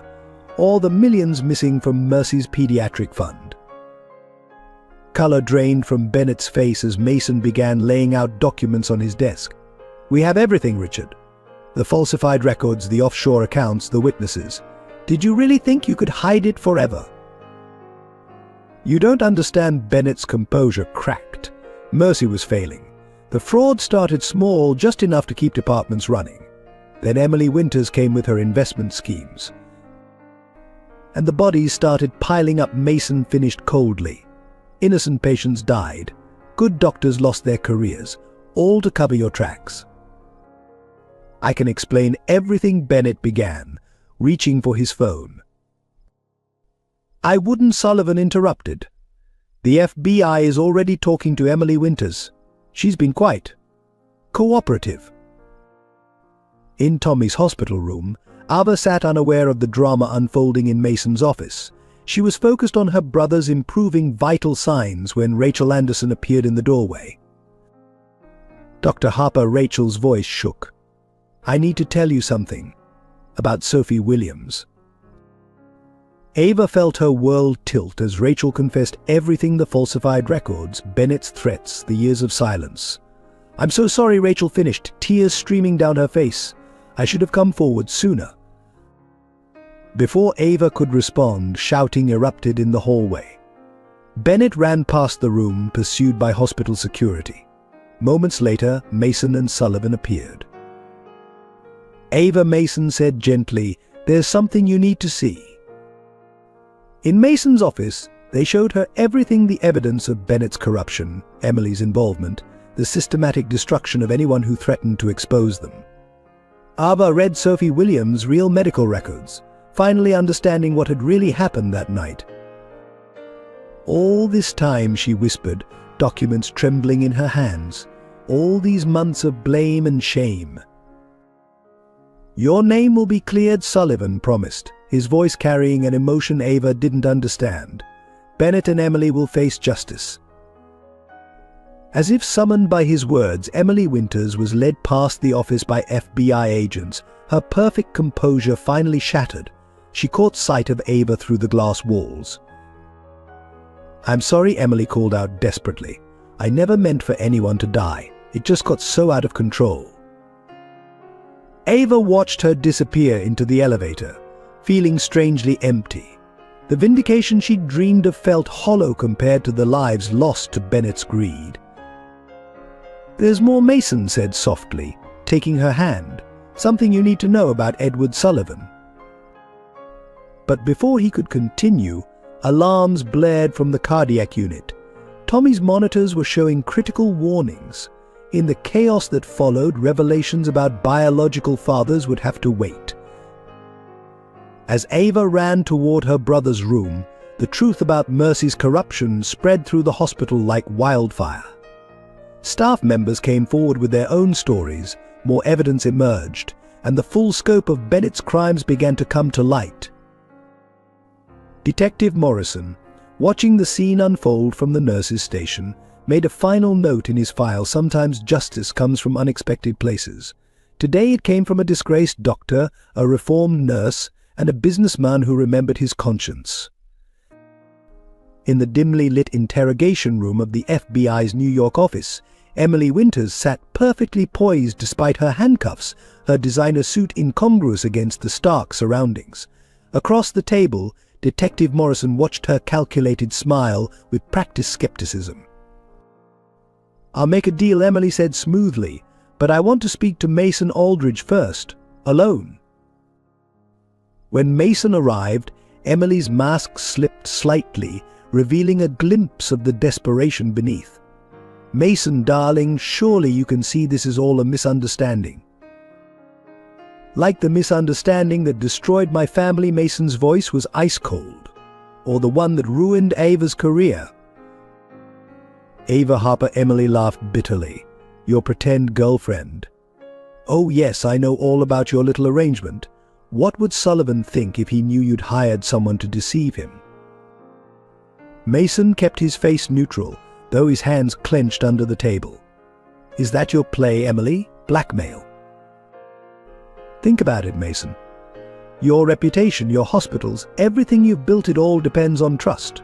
What happens when people learn you're as capable of deception as I am? What do you want? Emily leaned forward, her voice dropping to a seductive whisper. Drop the charges. Help me deal with Bennett. We could run Aldridge Medical Center together, just like we always planned. We never planned anything together, Mason corrected. You planned to steal my family's money. You planned to destroy my father's practice. And now you've planned to ruin an innocent doctor's life. Innocent. Emily's laugh turned harsh. Do you really know anything about Ava Harper? Did you know she was investigating Mercy's finances before the Sophie Williams case? That she was planning to expose irregularities that would have implicated your precious hospital too? Mason felt his blood run cold. What are you talking about? Emily pulled a file from her lawyer's briefcase. Mercy wasn't the only hospital with creative accounting, Mason. Ava had evidence of similar patterns at Aldridge Medical Center. Bennett just got to her first. Mason opened the file with shaking hands. There, in Ava's neat handwriting, were notes about financial discrepancies across several hospitals, including his own. But these weren't recent, they were dated before the Sophie Williams case, before he'd even met Ava. She's been using you, Emily pressed her advantage. Getting close to you, gaining access to your hospital's records. Why do you think she agreed to your little charade so easily? For a moment doubt crept into Mason's mind. Had he been so blinded by his growing feelings that he'd missed signs of deception? But then he remembered Ava's face when she watched over Tommy, her genuine surprise at his help, the unguarded moments they'd shared. No one could fake that level of authenticity. Nice try, Emily said, standing. But you forgot something important. I've seen real integrity. I've seen someone sacrifice everything to protect patients. You wouldn't understand that kind of honor. Emily's composure cracked. You're making a mistake. I have more evidence, more secrets. Save it for the prosecutors. Mason turned to leave, then paused. You know what the real difference is between you and Ava? She lost everything trying to save lives. You lost everything trying to save yourself. But Emily had one last card to play. Ask her about December 12th, she called after him. The day before Sophie Williams died. Ask her where she really was. Mason hesitated at the door, and Emily smiled, knowing she'd planted a seed of doubt. What she didn't know was that Mason was already aware of everything, including Ava's secret meeting with Edward Sullivan that day, though neither Ava nor Sullivan knew he knew. He knew. Back at the hospital, Mason found Ava in Tommy's room, explaining his improving condition to Sarah Harper. Watching them together, he felt ashamed for even momentarily doubting her. Everything okay? Ava asked, noting his troubled expression. Emily tried to convince me you've been investigating my hospital, he said directly, deciding honesty was the only path forward. Ava's face showed surprise, then understanding. The financial analysis from last year. I was looking into unusual patterns across several hospitals after noticing irregularities at Mercy. Your hospital was one of many I examined. Why didn't you tell me? Because I never finished the investigation, Ava explained. And after everything you've done for Tommy, I realized I was wrong about Aldridge Medical Center. The numbers might have looked suspicious, but the reality is different. You run things differently than Bennett. Her simple honesty, her willingness to admit she might have judged wrongly, confirmed everything Mason believed about her character. Emily's manipulations had failed not because they weren't clever, but because they couldn't compete with genuine truth. As if reading his thoughts, Ava added softly, No more secrets, okay? Whatever Emily's trying to stir up, we face it together." Mason nodded, taking her hand. Together he agreed, knowing there was still one massive secret waiting to be revealed: her true connection to Edward Sullivan. Detective Morrison spread the Sophie Williams case files across the conference room table at Aldridge Medical Center, each document telling part of a tragic story. Ava sat beside Mason, her hands trembling slightly as she reviewed the evidence of her own destruction. "Walk us through that night again," Morrison requested gently. "Every detail matters now." Ava closed her eyes, remembering. Sophie came in for routine appendicitis. Initial tests were normal. Nothing in her history suggested complications. The surgery went perfectly, but then...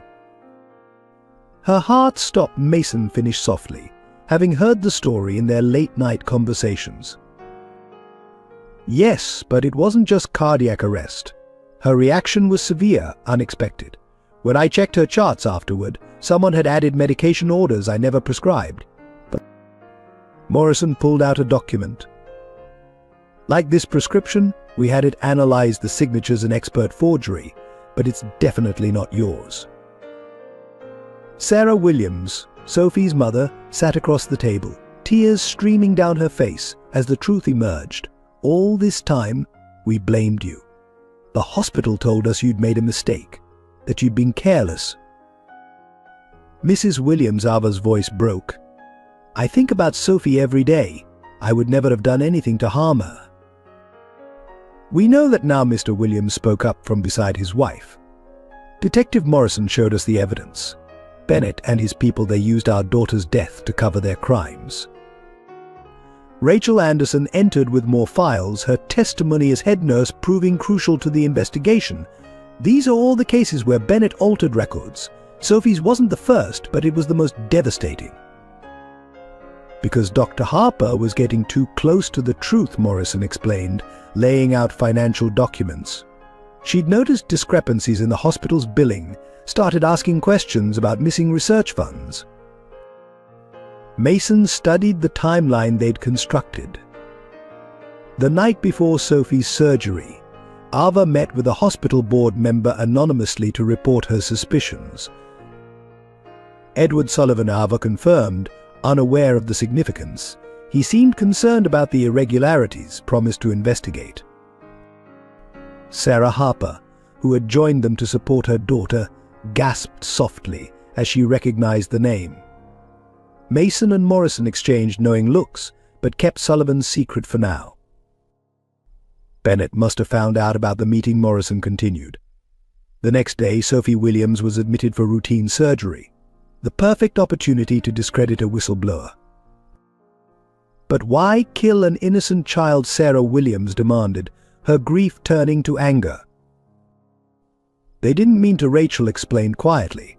"The medication they added to her chart, it was supposed to cause complications, make Ava look incompetent. They didn't expect Sophie's severe reaction." The room fell silent as the full weight of the tragedy sank in. A young girl dead, a doctor's career destroyed, all to protect a web of corruption. "We found this in Bennett's private safe," Morrison said, sliding a document across the table. It was Ava's original report on the financial irregularities, with handwritten notes from Bennett plotting her downfall. "There's more," Mason added. "Emily Winters wasn't just Bennett's accomplice. She was orchestrating similar schemes at other hospitals, creating a network of fraud and cover-ups." Ava picked up Sophie's original chart, her medical training spotting details she'd missed in the chaos of that night. "Look at these test results. They were altered too, but subtly. Someone with extensive medical knowledge had to help Bennett." "Dr. James Walker," Morrison confirmed. "Bennett's chief of surgery. He's agreed to testify against them both in exchange for leniency." Sarah Williams reached across the table, taking Ava's hand. "We're dropping all charges against you. And we want to help testify about how the hospital manipulated us into blaming you." Tears filled Ava's eyes. "Mrs. Williams, I'm so sorry about Sophie. Not a day goes by that I don't wish." You tried to save her, Mr. Williams interrupted. And then you tried to expose the corruption that led to her death. We should have known better than to believe their lies about you. Morrison gathered the evidence, preparing to present it to the medical board. Dr. Harper, with your permission, we'd like you to testify as well. Your medical expertise will be crucial in explaining how Bennett's team manipulated these cases. Ava nodded, feeling a weight lifting from her shoulders. I'll do whatever it takes to make sure this never happens to another patient or doctor. Mason watched her with pride, seeing the strength that had drawn him to her from the beginning.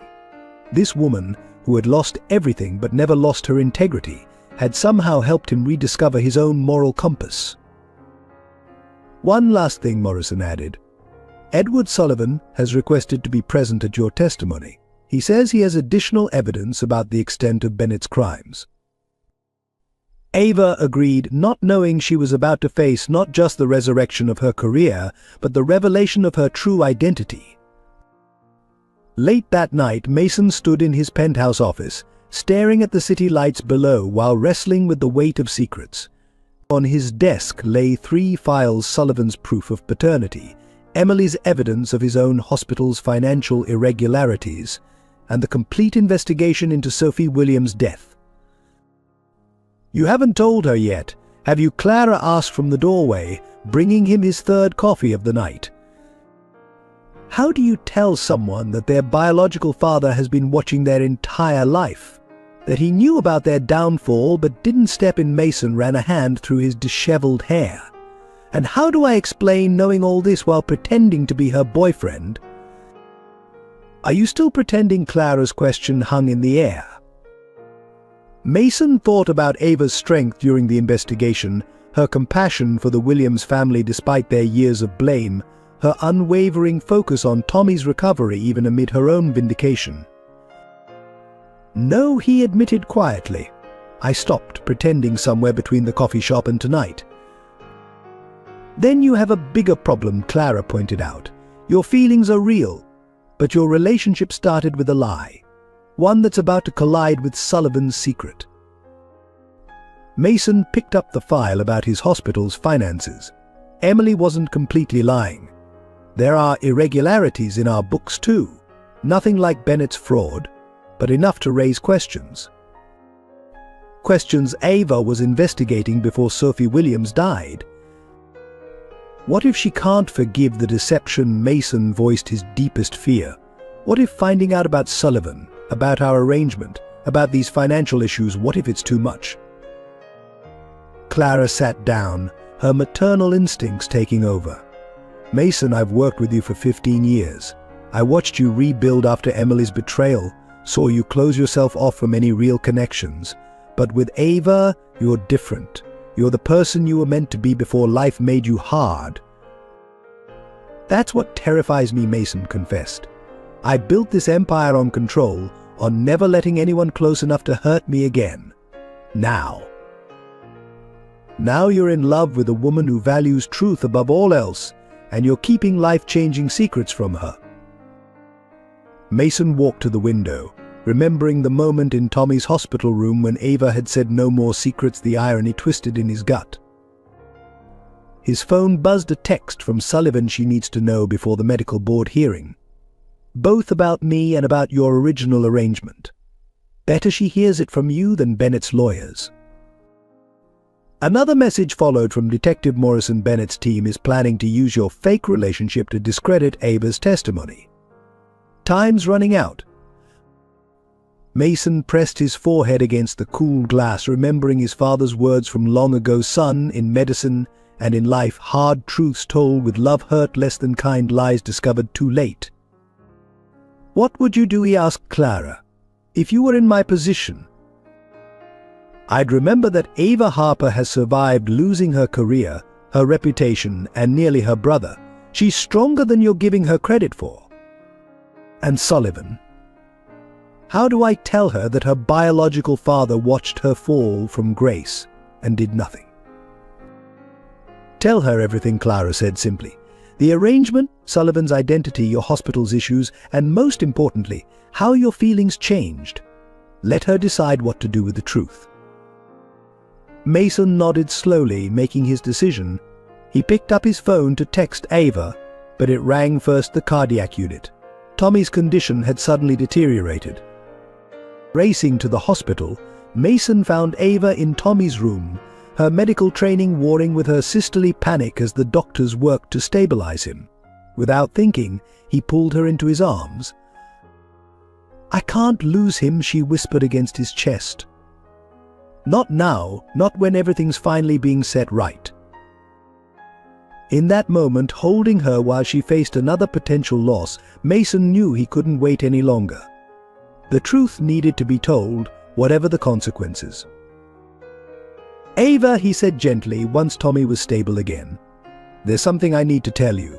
Several things, actually. About Sullivan, about us, about everything." She looked up at him, her eyes red from crying but clear. "I know about Sullivan being my biological father," she said quietly. "He told me an hour ago." Mason felt the ground shift beneath his feet. "And our arrangement?" "Emily made sure I knew about that too." Ava's voice was tired but not angry. "I've known for days. I was waiting for you to tell me yourself." "Why didn't you say anything?" Ava touched his face gently. "Because somewhere between pretending to fall in love and actually falling in love, the lies became less important than the truth they led us to." The cardiac monitor's steady beeping provided a grim soundtrack as Dr. Sarah Collins delivered the news that would shatter the fragile peace of the previous hours. "Tommy's heart is failing," she explained, her voice gentle but professional. "The experimental treatment helped initially, but his body is showing signs of rejection. Without immediate intervention, we're looking at complete cardiac failure within 48 hours. Ava gripped the edge of Tommy's bed, her medical knowledge making the prognosis even more devastating. She could read the numbers on the monitors, understand exactly what each declining vital sign meant. "What are our options?" Mason asked, his hand steady on Ava's shoulder. "He needs a heart transplant," Dr. Collins stated. "And he needs it now. We've moved him to the top of the regional list, but finding a match in time." "There has to be something else," Sarah Harper pleaded, clutching her son's hand. "Some other treatment, some other hospital." Edward Sullivan, who had been quietly observing from the doorway, stepped forward. "I have connections with every major cardiac center on the East Coast. Let me make some calls." Ava looked at her newly discovered biological father, seeing her own determination reflected in his eyes. "Thank you," she managed, the word carrying the weight of more than just this moment. The next 24 hours became a desperate race against time. Sullivan worked his network of medical contacts while Mason mobilized Aldridge Medical Center's resources. Every cardiac surgeon in the region was alerted. Every potential donor match was evaluated. Tommy drifted in and out of consciousness, each awakening weaker than the last. During one lucid moment, he caught Ava's hand. "Remember when I was 10, he whispered, "and you stayed up all night reading Harry Potter to me in the hospital?" Ava forced a smile through her tears. "You said hospitals weren't so scary if you pretended they were Hogwarts." "You've always been my protector," Tommy continued, his voice fading. "But sometimes you have to let others protect you too." Before Ava could respond, the monitors began screaming. Tommy's heart was going into failure. Dr. Collins and her team rushed in, pushing everyone aside as they fought to stabilize him. "Get me Anne," or prepped Collins shouted. "We need to put him on bypass immediately." Mason pulled Ava back as the medical team worked, knowing how desperately she wanted to step in and help. She buried her face in his chest, her body shaking. "I can't lose him," she whispered. "He's the reason I survived losing everything else. He believed in me when no one else did." In the operating room, Dr. Collins performed what she later called a medical miracle, managing to stabilize Tommy enough for temporary life support. But it was only buying time. Sarah Harper sat with her children, watching Tommy's chest rise and fall with the help of machines. The strong-willed insurance agent, who had fought so hard for both her children, now seemed lost. "Tell me about the day you brought him home," Ava said suddenly, needing to hear the story again. Sarah smiled through her tears. "You were so excited to be a big sister, just 6 years old, but you appointed yourself his personal doctor, drew little medical charts with crayons. And when his heart condition was diagnosed, you promised to become the best doctor in the world to fix him." Sarah touched Ava's cheek. "And you did become an amazing doctor, sweetheart. No matter what Bennett and his lies took from you, they couldn't take that." Sullivan, watching from the doorway again, felt the full weight of his absence in these memories. He tracked Ava's life through reports and photographs, but had missed these intimate moments of family love and courage. Mason returned with coffee and news. "We've expanded the search nationwide. Every cardiac center in the country is looking for a match. And I've arranged for specialists from 3 other hospitals to consult." Ava nodded, Dr. Mode temporarily overriding system mode. "What about the new anti-rejection protocols? If we can stabilize his current condition."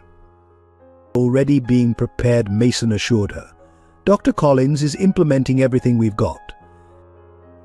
As if summoned by her name, Collins appeared with fresh test results. Her face carried the grave expression medical professionals reserve for their hardest moments. "The bypass isn't going to be enough," she said quietly. "His other organs are starting to show stress. We have maybe 24 hours left to find a donor heart." The words fell like stones in the quiet room. 24 hours to save Tommy's life. 24 hours to find a miracle. Detective Morrison burst into Tommy's hospital room, interrupting the tense vigil with news that would change everything. "We found something in Emily's background check," he announced, his face showing the shock of his discovery. "She's not who we thought she was." Ava looked up from Tommy's bedside, while Mason moved closer, his body tense with anticipation. "Emily Winters died 20 years ago," Morrison continued, spreading documents across the side table. "The real Emily was killed in a car accident with her parents. The woman we know as Emily Winters is actually Catherine Sullivan, Edward Sullivan's adopted daughter." The revelation hit the room like a thunderbolt. Sullivan, who had been quietly making calls in the corner, dropped his phone. "That's impossible," he whispered, his face ashen. "Catherine died in foster care before we could finalize the adoption." "No," Morrison corrected, "she ran away. And then she stole the identity of a dead girl named Emily Winters. We found the original documents in her safety deposit box, along with this." He placed a worn photograph on the table. It showed a younger Edward Sullivan with 2 small girls. One was clearly Ava as a baby, the other a toddler with familiar green eyes. "You were going to adopt both of us?" Ava asked Sullivan, her voice shaking. Sullivan sank into a chair, looking suddenly old. "After your mother died, I couldn't care for a baby alone. But Catherine, she was 4, already in the foster system. I thought if I could adopt her first, prove I could be a good father, they'd let me keep you too. But then she disappeared." "So Emily Catherine is my sister?" Ava's question hung in the air. "Half-sister," Morrison clarified. "Same father, different mothers. She found out about you years ago and has been orchestrating this whole thing, the fraud at Mercy, your downfall, even getting close to Mason. It was all part of her revenge plan." Mason felt the pieces clicking into place. "That's why she targeted my family 15 years ago. She knew about Sullivan's connection to healthcare financing. She was using us all to get back at him." "But why?" Sarah Harper asked, protectively holding Tommy's hand. "Why destroy so many lives just for revenge?" A new voice answered from the doorway. "Because he chose her." Emily, or Catherine, stood there in handcuffs, flanked by FBI agents. Her perfect composure was gone, replaced by raw pain. He chose the precious baby who looked just like her mother over the troubled foster kid who needed him. Catherine Sullivan stood, taking a step toward her. I looked for you for years. I never stopped trying to find you. Save it, she spat. I watched you track Ava's whole life, celebrate her successes, grieve her failures. Where were you when I was sleeping on streets, when I was fighting to survive? Is that why you targeted me? Ava asked softly. To hurt him. I wanted him to watch his perfect daughter fall, just like I did. Catherine's voice broke. But then I found out about Tommy's condition, about how you sacrificed everything to care for him. You were exactly what I could have been if Sullivan had chosen me. The monitors tracking Tommy's heart rate beeped steadily in the silence that followed. Catherine stared at the boy in the bed, her face showing the first real emotion anyone had seen from her. He needs a heart transplant, she said suddenly. It wasn't a question. How did you know that Mason demanded? Because I've been having him monitored, Catherine admitted. I've known about his condition all along, just like I knew Ava would agree to your fake relationship if it meant helping her brother. Sullivan stepped forward, his voice urgent. Catherine, if you know something about a potential donor. I do. She looked directly at Ava. There's a matching donor heart available at Boston General. I've been keeping the information buried in their system, waiting to use it as leverage. You blocked a donor match. Mason's voice was incredulous. You would let an innocent boy die for your revenge. No, Catherine's shoulders slumped. That's why I came forward. I couldn't become the monster who killed a child. Not like Bennett. Not even to hurt Sullivan. Detective Morrison was already on his phone, coordinating with Boston General. Within minutes, confirmation came through. The heart was a perfect match for Tommy. As the room erupted into action, preparing for emergency transport and surgery, Catherine turned to leave with her FBI escorts. But Ava called after her. Thank you, she said simply, for choosing Tommy's life over your revenge. Catherine paused, not turning around. Take care of our father, she said quietly. He's not perfect, but he tries. That's more than most people get. While Tommy was being prepared for emergency transport to Boston, a different kind of emergency was unfolding in the Aldridge Medical Center boardroom. Richard Bennett, released on bail, had called an emergency board meeting with a single agenda: the hostile takeover of the hospital. Mason Aldridge has compromised this institution, Bennett announced to the gathered board members. His personal involvement with a disgraced doctor, his mishandling of the Mercy investigation, and the irregular financial records Emily Winters exposed all point to one conclusion: he's no longer fit to lead. Clara burst into Mason's office, where he was coordinating Tommy's transfer. They're voting to remove you, she said breathlessly. Bennett convinced enough board members to force an emergency leadership change.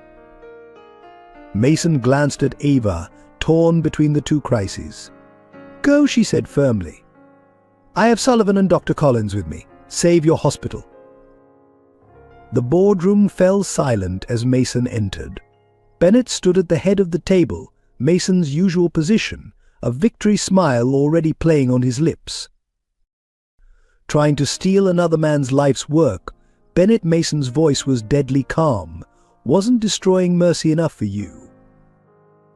This isn't theft, it's salvation, Bennett replied smoothly. Your emotional involvement with Dr. Harper has clouded your judgment. This hospital needs objective leadership. Objective? Mason laughed coldly. Like your objective handling of Sophie Williams' case, or your objective management of Mercy's finances? Those charges are pending, Bennett reminded him. Meanwhile, your own financial irregularities are well documented. Emily Winters provided quite thorough evidence. You mean Catherine Sullivan? Mason watched Bennett's face pale. Yes, we know who she really is. And we know about your long-term collaboration to destroy healthcare institutions for profit. The boardroom erupted in murmurs. Bennett tried to regain control. This is a desperate attempt to deflect from the real issues. The numbers don't lie under Aldridge's leadership. This hospital has shown concerning financial patterns. "You're right," Mason agreed, surprising everyone. "The numbers don't lie." "Which is why I had our entire financial history independently audited last week," he started distributing folders. "You'll find that every irregular transaction was actually tracking money we used to provide care for uninsured patients." But the board members began reviewing the documents as Mason continued. Every suspicious pattern Emily found was actually evidence of this hospital fulfilling its true mission, helping people regardless of their ability to pay. "A noble sentiment," Bennett sneered, "but financially unsustainable. This isn't a charity." "No," said a new voice from the doorway. Edward Sullivan stepped in, his presence commanding immediate attention. "It's a hospital." "Something you seem to have forgotten, Richard." Mr. Sullivan, Bennett's voice wavered slightly. "This is a private board meeting. As the potential new majority shareholder, I believe I have the right to attend." Sullivan placed a thick document on the table. "My offer to purchase controlling interest in Aldridge Medical Center, contingent on Mason remaining as CEO." The board members' eyes widened at the number on the proposal. Bennett scrambled to recover. "The board hasn't approved any sale." "They will," Sullivan stated confidently, "because unlike your offer, which would strip the hospital's assets and destroy its mission, mine comes with a $5 billion commitment to expanding patient care." Mason watched his board members' faces as they processed this information. These were doctors and administrators he'd chosen specifically for their commitment to healthcare, not just profits. People who understood his vision of what a hospital could be. "There's something else you should know," Mason added quietly. "While Bennett's been plotting this takeover, my team has been arranging emergency transport for a critical cardiac patient. A 16-year-old boy who would have died if we operated like Bennett's hospitals, caring only about profit margins and bottom lines." The eldest board member, Dr. Margaret Chen, spoke up.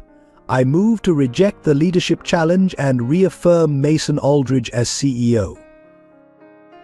The vote was unanimous. Bennett, his face mottled with rage, moved to leave but found his path blocked by Detective Morrison. "Perfect timing," Morrison smiled. "Your bail's been revoked. New evidence of witness tampering." As Bennett was led away in handcuffs, Mason turned to Sullivan. "Did you really mean that offer?" "Every penny," Sullivan confirmed.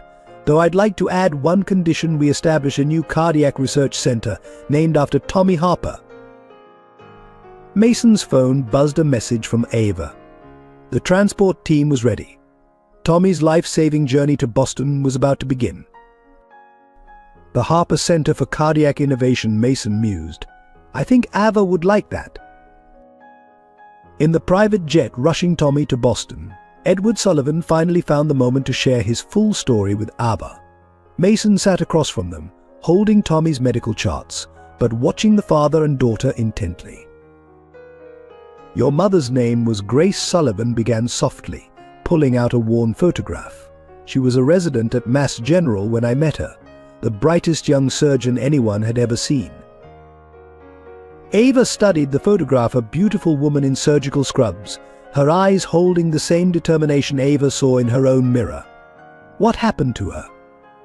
"Complications during your birth," Sullivan's voice cracked. "She knew the risks. There were problems early in the pregnancy. But she refused to give up on you. Her last words were making me promise to make sure you became the doctor she knew you could be." "But you gave me up," Ava said quietly, no accusation in her voice, just a need to understand. "I was a mess after Grace died, young, drowning in grief, barely managing my small investment firm. The Harpers were friends of Grace's family. They'd been trying to have a child for years when they offered." Sullivan paused, collecting himself. "I thought they could give you the stable home I couldn't." Sarah Harper, dozing in a nearby seat, stirred at the mention of her name. "We never meant to keep him from you, sweetheart. Edward asked for updates, sent birthday gifts through our lawyer. We just didn't know how to tell you." The music box, Ava remembered suddenly. The one that played Claire de Lune. every birthday until I turned 18. Sullivan nodded. Grace used to play it on the piano. She said it was the perfect tempo for surgical sutures. I practiced my first stitches to that song, Ava whispered. On oranges in my room. I always felt closer to my birth mother when I did. The medical equipment monitoring Tommy beeped steadily, providing a rhythm to their revelations. Mason pretended to study the charts, giving them privacy while remaining close enough to support Ava if needed. When you got into medical school, Sullivan continued, I wanted to reach out, but you were thriving with the Harpers. I told myself watching from afar was better than disrupting your life. And during the Sophie Williams case, Ava's question held no bitterness, only curiosity. Sullivan's face showed deep pain, my biggest regret. I was gathering evidence against Bennett, trying to clear your name legally, but it took too long. By the time I had proof, the damage was done. That's why you arranged the dinner with Mason, Ava realized. You wanted to see me, to help, but couldn't reveal yourself yet. I didn't expect you two to actually fall in love, Sullivan admitted, glancing at Mason with a hint of a smile. That complicated things considerably. Mason looked up from the charts. In the best possible way, he said softly, his eyes meeting Ava's. Tommy's monitors chirped, drawing everyone's attention. His vital signs remained stable, but time was precious. The pilot announced their descent into Boston, where a surgical team waited. There's something else you should know, Sullivan said quickly. About your mother's family inheritance. Grace came from old money, but her family disowned her for becoming a doctor instead of marrying their chosen suitor. When she died, she left everything to you in a trust, to be revealed when you turned 35. Ava shook her head, overwhelmed. I don't care about money. I wish I'd known her. Known you. You're more like her than you know, Sullivan smiled sadly.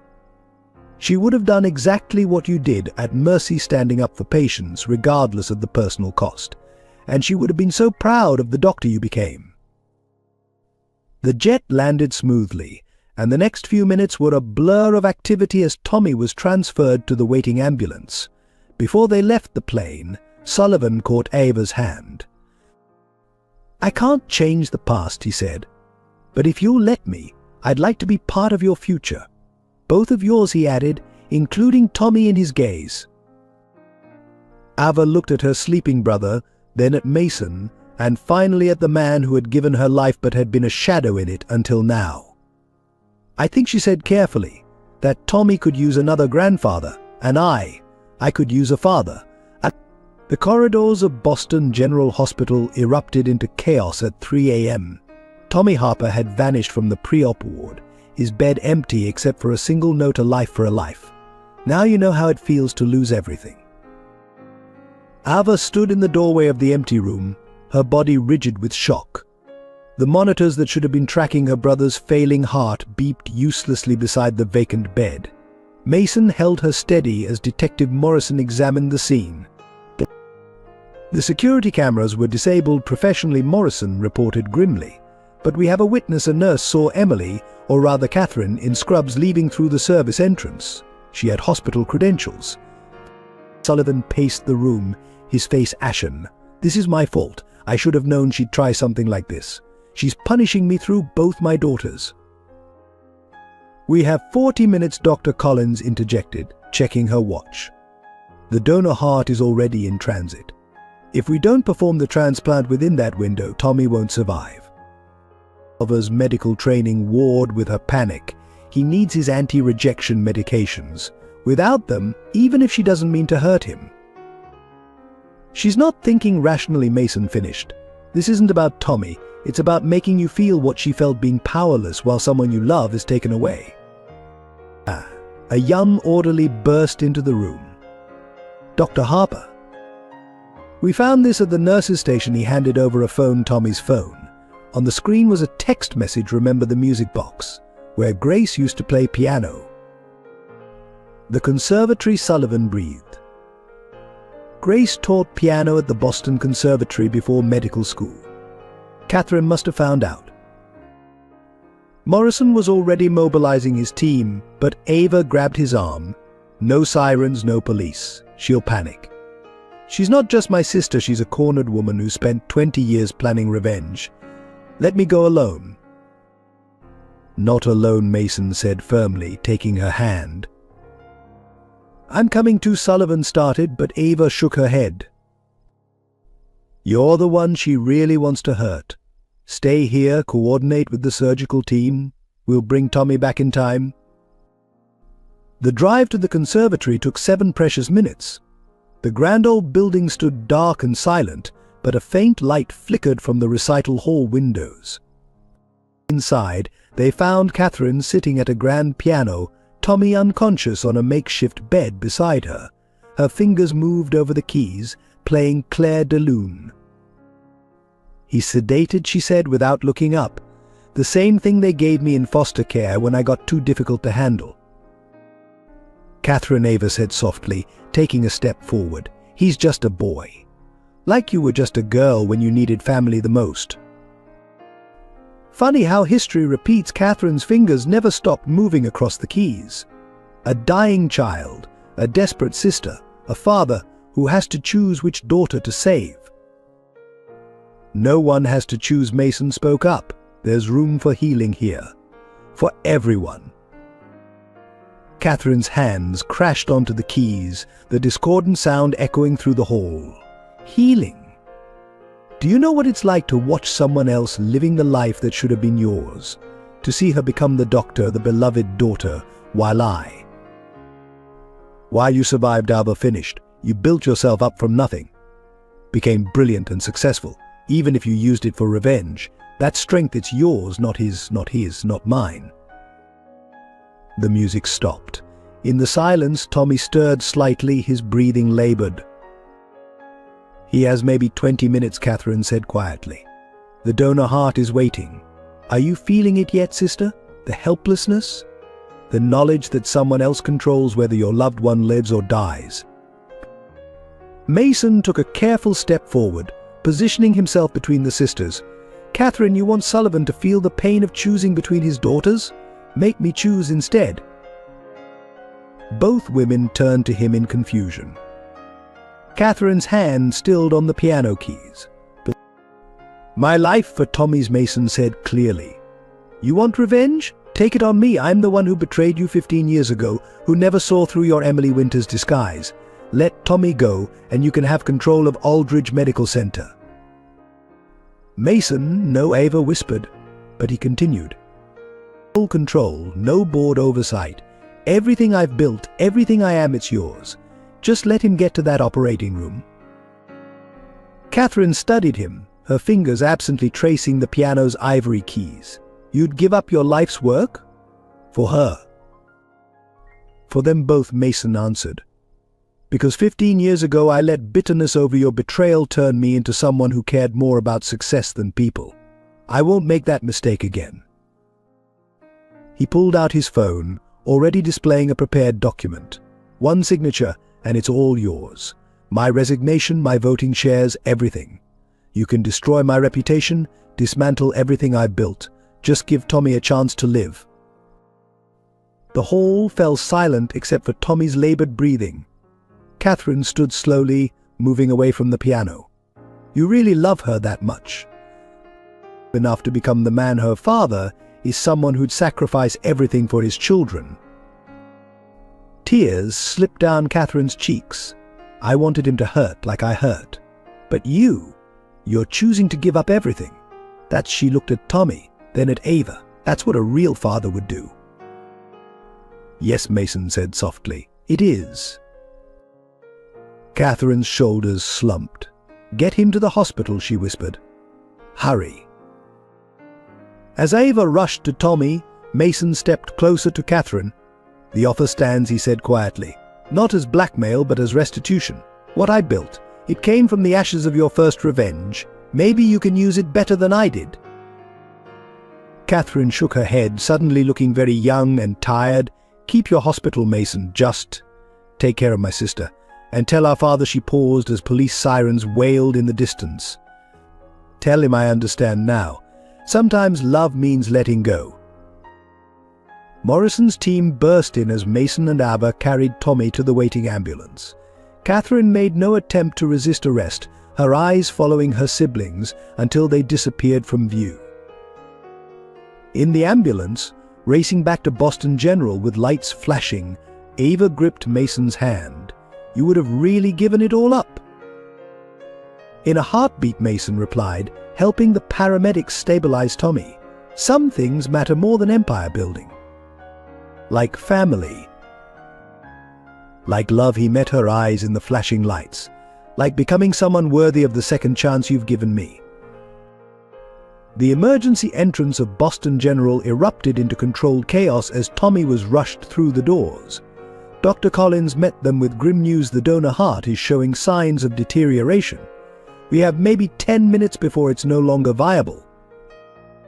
The surgical team moved with practiced urgency, but complications arose immediately.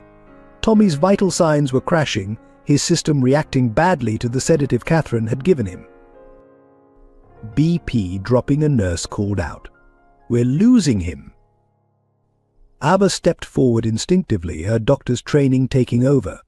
His medication allergies. Did anyone check if the sedative she used could interact with his heart medication? Dr. Collins's eyes widened. Get me a tox screen now and start preparing the counter-agents. The next few minutes became a desperate race. The surgical team worked to stabilize Tommy while the donor heart's viability clock ticked down.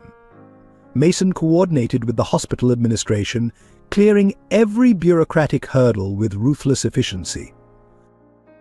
The organ's ready, a nurse announced, but his numbers aren't stable enough for surgery. Sullivan paced the corridor, making rapid-fire calls to every medical expert in his network. Sarah Harper sat quietly praying, her hand clutching her son's medical history like a lifeline. We can't wait, Dr. Collins decided. If we don't start now, we'll lose both Tommy and the donor heart. The risk of him not surviving the procedure. Ava began, her medical knowledge now a torture. Is still better than the certainty of losing him if we don't try. Mason finished, holding her steady. The doors to the surgical wing swung open, and the team began moving Tommy toward the oar. At the last moment, Dr. Collins turned to Ava. We could use another set of skilled hands in there, she said quietly. Your medical license may be suspended, but this is a family emergency. I'll take full responsibility. Ava froze, torn between her sister's instinct to stay close and her doctor's training that could help save him. Mason squeezed her hand. Go, he whispered.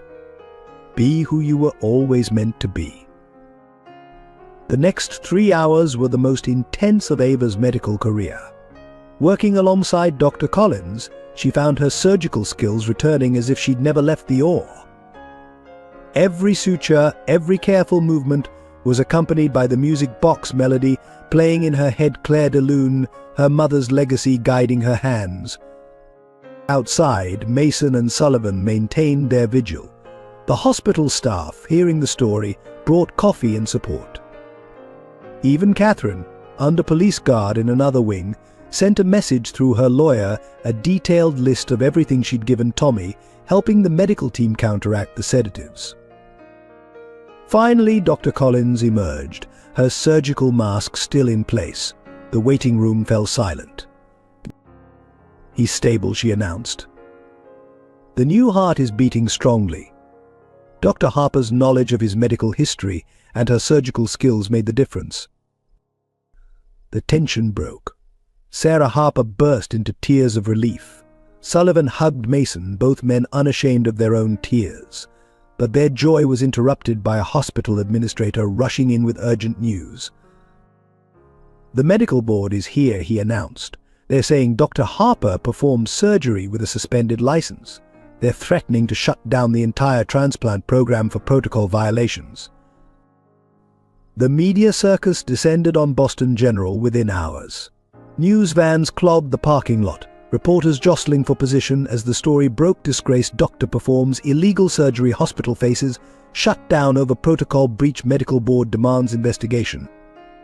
Inside the hospital's administrative offices, the medical board's emergency panel faced off against an unexpected alliance. Mason stood at the center, flanked by Sullivan, Dr. Collins, and the hospital's legal team. "Let me understand this," the board chairman said, his voice dripping with sarcasm. "You allowed a suspended physician to perform heart transplant surgery on her own brother, violating at least 15 protocols." "I allowed a uniquely qualified surgeon to assist in saving a child's life," Dr. Collins countered, "a decision I would make again." With all due respect, another board member interjected, "This isn't just about one surgery. This incident has exposed serious oversight issues. The entire transplant program could lose certification." Mason stepped forward. "Before you make any decisions, you should review these files." He placed a thick folder on the table. Complete documentation of Dr. Bennett's conspiracy against Dr. Harper, including his confession and Emily Winter's, or rather, Catherine Sullivan's testimony. The board members began reviewing the evidence as Sullivan added his own voice. "My investigators have uncovered a pattern of corruption that reaches into this very board. Members who were pressured or bribed to revoke Dr. Harper's license without proper investigation." The chairman's face paled as he recognized certain documents. "These allegations are serious." "They're not allegations," Detective Morrison said, entering the room. "They're evidence in an ongoing federal investigation. And right now, every decision this board makes is being scrutinized for signs of continued corruption." Outside the office, reporters had cornered Sarah Harper, hoping for emotional sound bites about her children. Instead, they found themselves facing a mother's fierce defense. "My daughter saved her brother's life," she told the cameras firmly. "If that's a scandal, then maybe we need to re-examine our priorities as a society." The story began to shift as more details emerged. Public opinion, initially critical, turned as people learned about Bennett's conspiracy, Catherine's redemption, and a sister's desperate fight to save her brother. Social media exploded with Justice for Draper trending nationwide. Inside Tommy's recovery room, Ava sat unaware of the storm raging around her, focused only on her brother's steady vital signs. The new heart was beating strongly, each beep of the monitor a small victory. Mason entered quietly, his face showing the strain of battle. "The board's deliberating. Sullivan's lawyers are presenting your case." "I don't regret it," Ava said softly, not looking up from Tommy. "Even if they permanently revoke my license, even if they press charges, I'd do it again." "They won't," Mason assured her. Catherine sent over her full confession about the Sophie Williams case. "Bennett's facing additional charges for tampering with evidence during your original hearing. The truth is finally coming out." Tommy stirred slightly, his first movements in surgery. Ava leaned forward, doctor and sister merged in one anxious motion. "The press is calling it the medical scandal of the decade," Mason continued, moving to stand behind her. "But not for the reasons the board expected. People are asking how many other doctors have been wrongly accused, how many lives were affected by corruption in the system." "I never wanted to be the face of medical reform," Ava sighed. "Sometimes the best advocates are the ones who never sought the role," Mason replied, squeezing her shoulder. "Your father's already talking about establishing a legal fund for wrongly accused medical professionals." Outside the window, they could see the crowd of reporters growing, the story building momentum. But in this quiet room, watching Tommy's peaceful recovery, none of that seemed to matter. "Whatever happens next," Mason said softly, "we face it together." The visiting room at the county detention center was stark and cold, but Catherine Sullivan sat with perfect posture, her prison jumpsuit worn like designer clothing. Across the table, Edward Sullivan and Ava waited as she gathered her thoughts. "I should start at the beginning," Catherine said, her voice steady. "The real beginning, not the Emily Winters story everyone knows." She described a lonely child in foster care, Watching her would-be father build a financial empire while she struggled to survive. How she discovered Ava's existence, tracked her progress through medical school, and began plotting a revenge that would span decades. I became Emily Winters because she was everything I wasn't: wealthy, privileged, connected. The perfect tool to destroy both Mason's family, and eventually yours, Catherine's eyes met Ava's. But I never meant for Sophie Williams to die. Tell us what really happened, Sullivan encouraged gently. Bennett approached me about helping him cover up financial fraud at Mercy. I suggested using targeted scandals to distract from the missing money. When Ava started investigating the discrepancies, Catherine paused, emotion finally cracking her composure. It was perfect. Too perfect. Discrediting her would hurt Sullivan, destroy Mason's faith in people, and cover Bennett's tracks. But Sophie's death wasn't part of the plan, Ava finished quietly. Catherine shook her head, tears falling. We just wanted to create a minor complication, something that would question your competence. Bennett added the extra medication without telling me. By the time I found out, it was too late. And Tommy, Sullivan asked, what made you save him in the end? Watching Ava with him. It was like seeing myself with my foster brother all those years ago. The one person who believed in me, who needed me. Catherine wiped her eyes. I couldn't let another child die for my revenge. She pulled out a thick envelope. This is everything. Every document, every recording, every person involved in the conspiracy, including board members who took bribes, administrators who falsified records, everyone. Why now? Ava asked softly. Because Mason was willing to give up everything to save Tommy. Because you never stopped being a doctor even when they took your license. Because Catherine looked at Sullivan. Because I finally understood that being a father means making impossible choices, and sometimes those choices break your heart. Sullivan reached across the table, taking his eldest daughter's hand. I should have looked harder for you. Should have fought the system that took you away. I know, Catherine whispered. I know that now. Ava watched them, seeing the shadows of what might have been, what could still be. What happens next? I'm pleading guilty, Catherine said firmly, to everything except Sophie's death. The prosecutors offered a deal in exchange for my testimony against Bennett and the others. How long? Sullivan's voice cracked.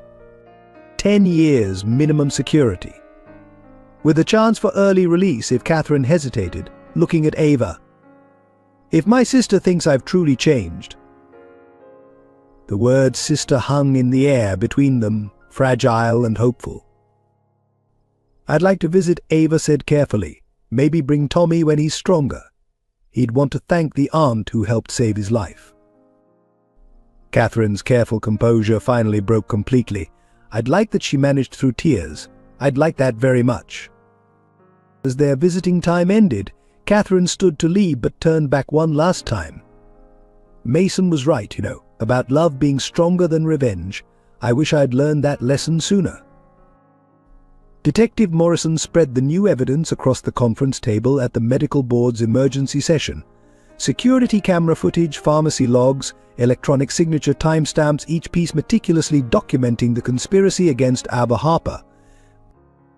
This footage shows Dr. Bennett entering the hospital pharmacy at 11:42 p.m., the night before Sophie Williams' surgery, Morrison explained, playing the enhanced video.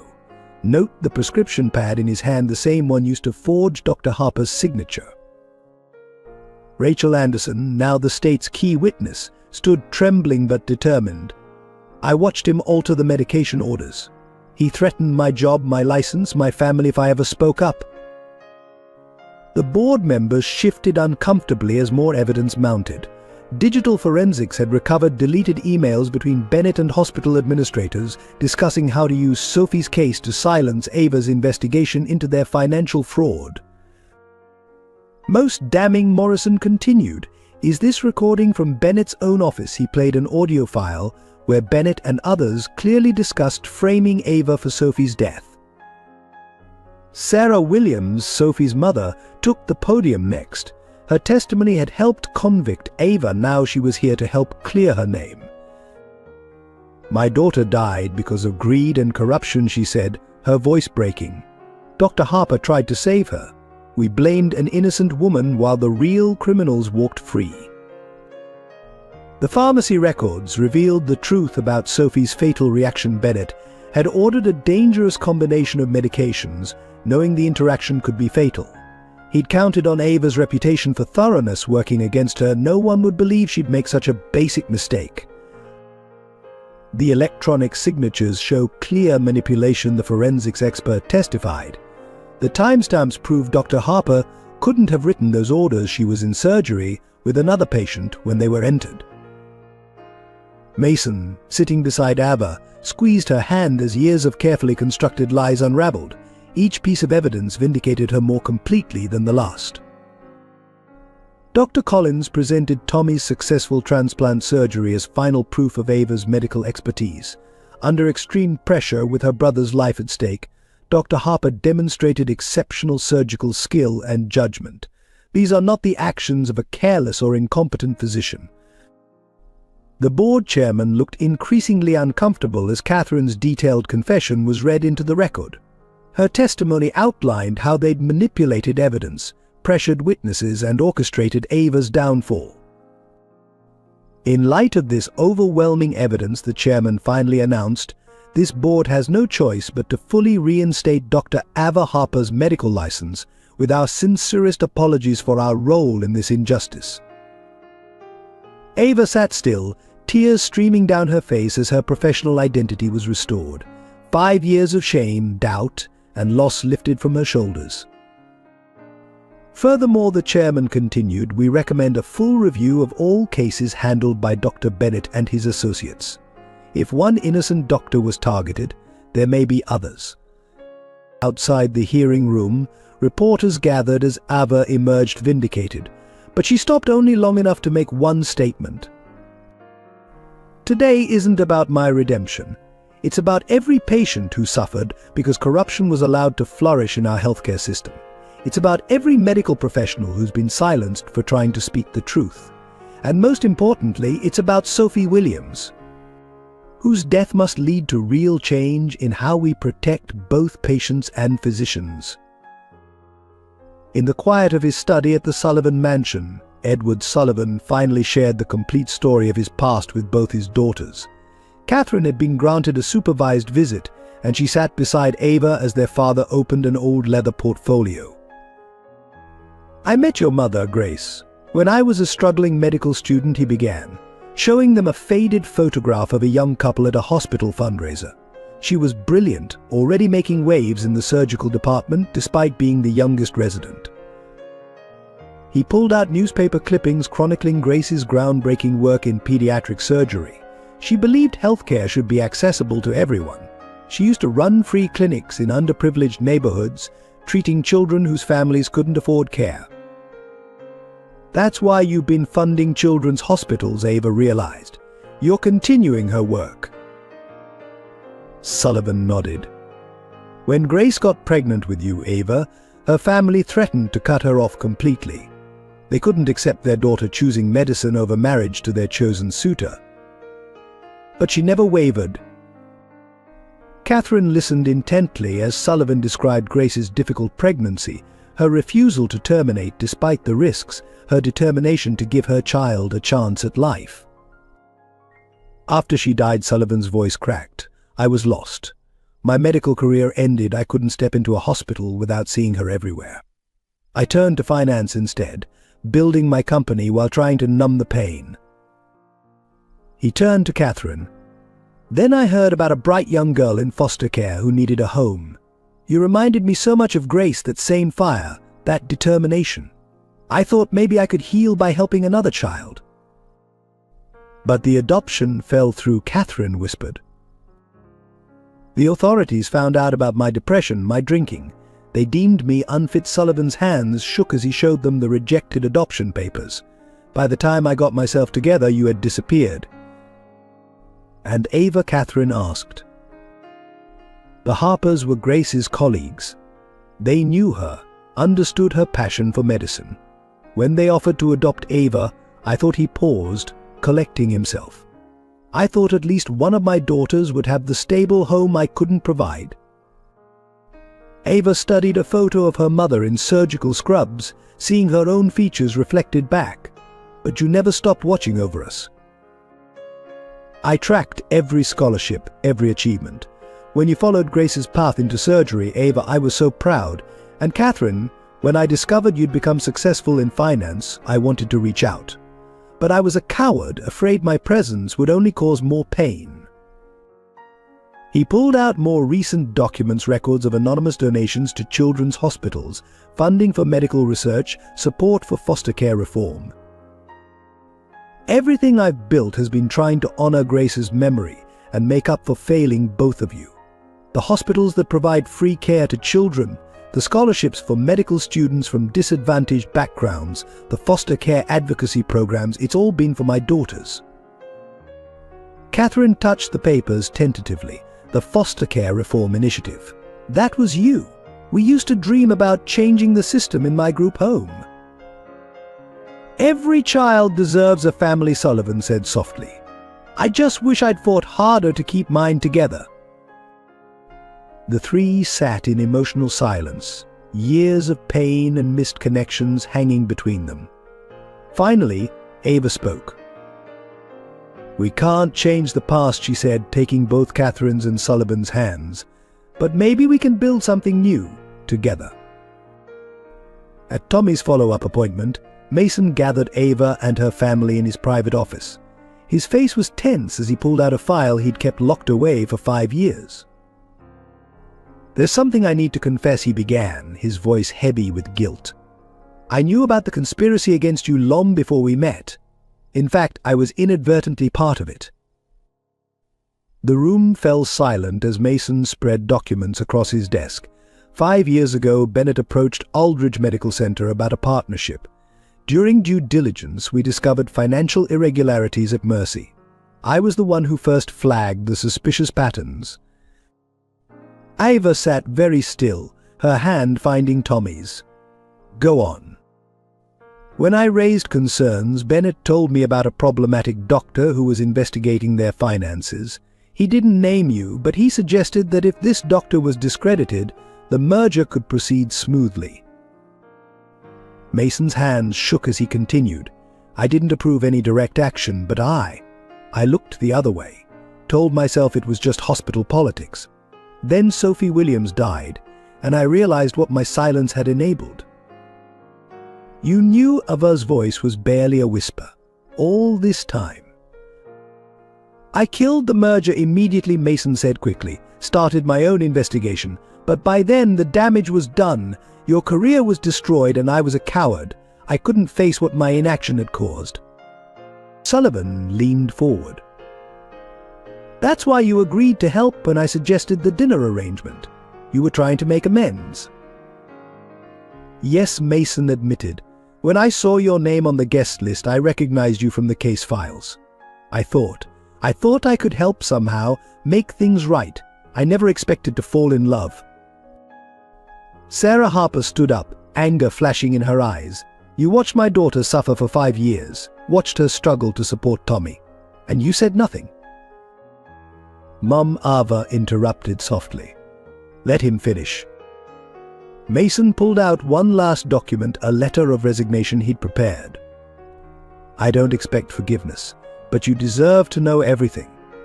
The night you performed Tommy's surgery, I was prepared to sacrifice my entire hospital to protect you from the medical board. Not out of guilt, but because somewhere along the way, making amends became less important than loving you.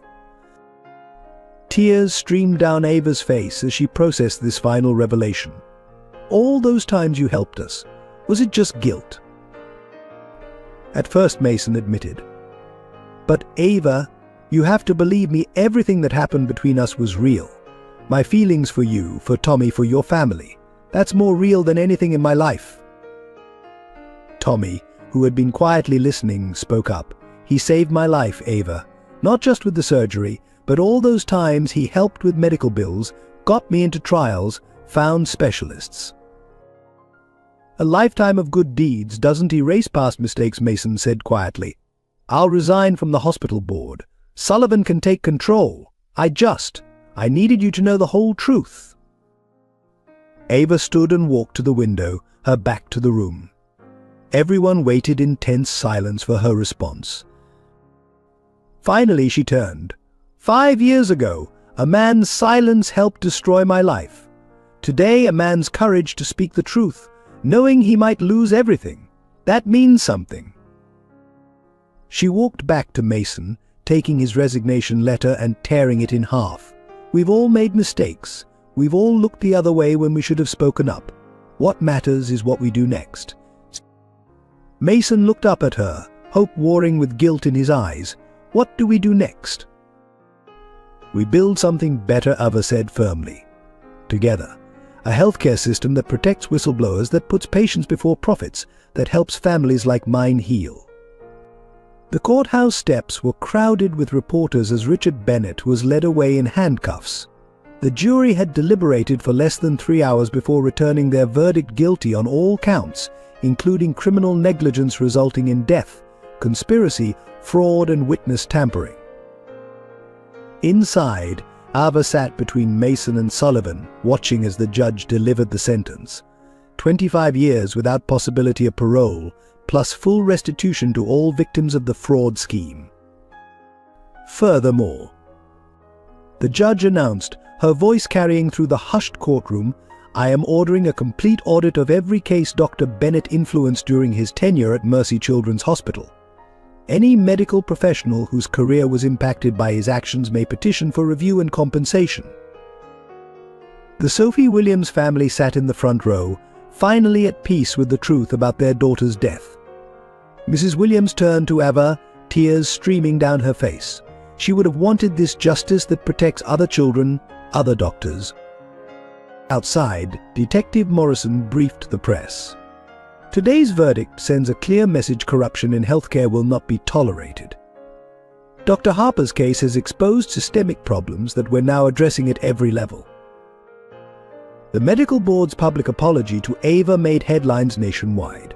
Beyond reinstating her license, they established the Harper-Williams Protocol, new guidelines for investigating medical incidents that protected both patients and healthcare providers from fraudulent accusations. Catherine received a reduced sentence in recognition of her cooperation.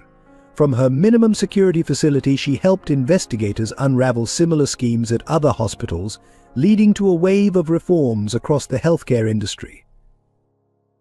Sullivan channeled his resources into establishing a legal defense fund for medical whistleblowers. No healthcare professional should ever fear reporting wrongdoing, he announced at the launch. And no family should suffer like the Williams family did. At Aldridge Medical Center, Mason implemented sweeping changes. Every financial transaction was made transparent. Every patient complaint thoroughly investigated. The hospital became a model for ethical healthcare management. The real victory, Ava told reporters after the verdict, isn't just Bennett's conviction. It's the changes his crimes have inspired. New protections for patients, support for medical professionals who speak up, reforms that will save lives. Tommy, now fully recovered from his transplant, stood beside his sister at the press conference. His story of nearly dying while corrupt officials blocked access to care had become a rallying cry for healthcare reform. Rachel Anderson, the nurse who finally spoke up, received the first whistleblower protection grant from Sullivan's fund. Truth shouldn't require courage, she said at the ceremony. It should be the foundation of everything we do in healthcare. The judge's final words echoed through the medical community: healthcare is built on trust. When that trust is betrayed for profit, the damage goes beyond individual victims. It undermines the entire system that saves lives daily. Today's verdict repairs some of that damage and sets us on a path to restore that sacred trust. As Bennett was led away, he turned one last time toward Ava. I'm sorry, he said quietly, for everything. Ava nodded once, accepting his apology but not letting it erase the years of pain he'd caused. Justice wasn't about revenge, it was about making sure such abuse of power could never happen again. Outside the courthouse, sunlight broke through the clouds as Ava hugged her family, both birth and chosen. Sullivan, Mason, Sarah Harper, Tommy, and even Catherine via phone call from her facility. Each had played a part in exposing the truth and creating positive change from tragedy. "Ready to go back to work?" Mason asked softly, as the crowd dispersed. "More than ready," Ava replied. "We have a lot of healing to do, patients and the healthcare system itself."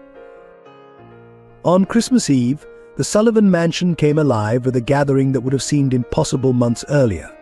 The grand dining room hosted an unlikely family reunion, bringing together fragments of lives that had been broken and rebuilt. Tommy, now thriving with his new heart, helped Sarah Harper decorate the massive Christmas tree. Edward Sullivan watched from his armchair, marveling at how his grandson's laughter filled the once empty house with joy. "The decorations are a bit crooked on that side." Catherine's voice came through the tablet propped on a nearby table.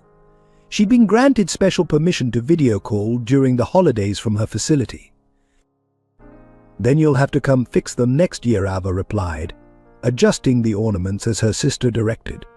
The easy banter between them still surprised everyone who knew their history. Mason entered carrying dessert, having insisted on making his mother's apple pie recipe himself. "First Christmas together," he said softly to Ava. "All of us."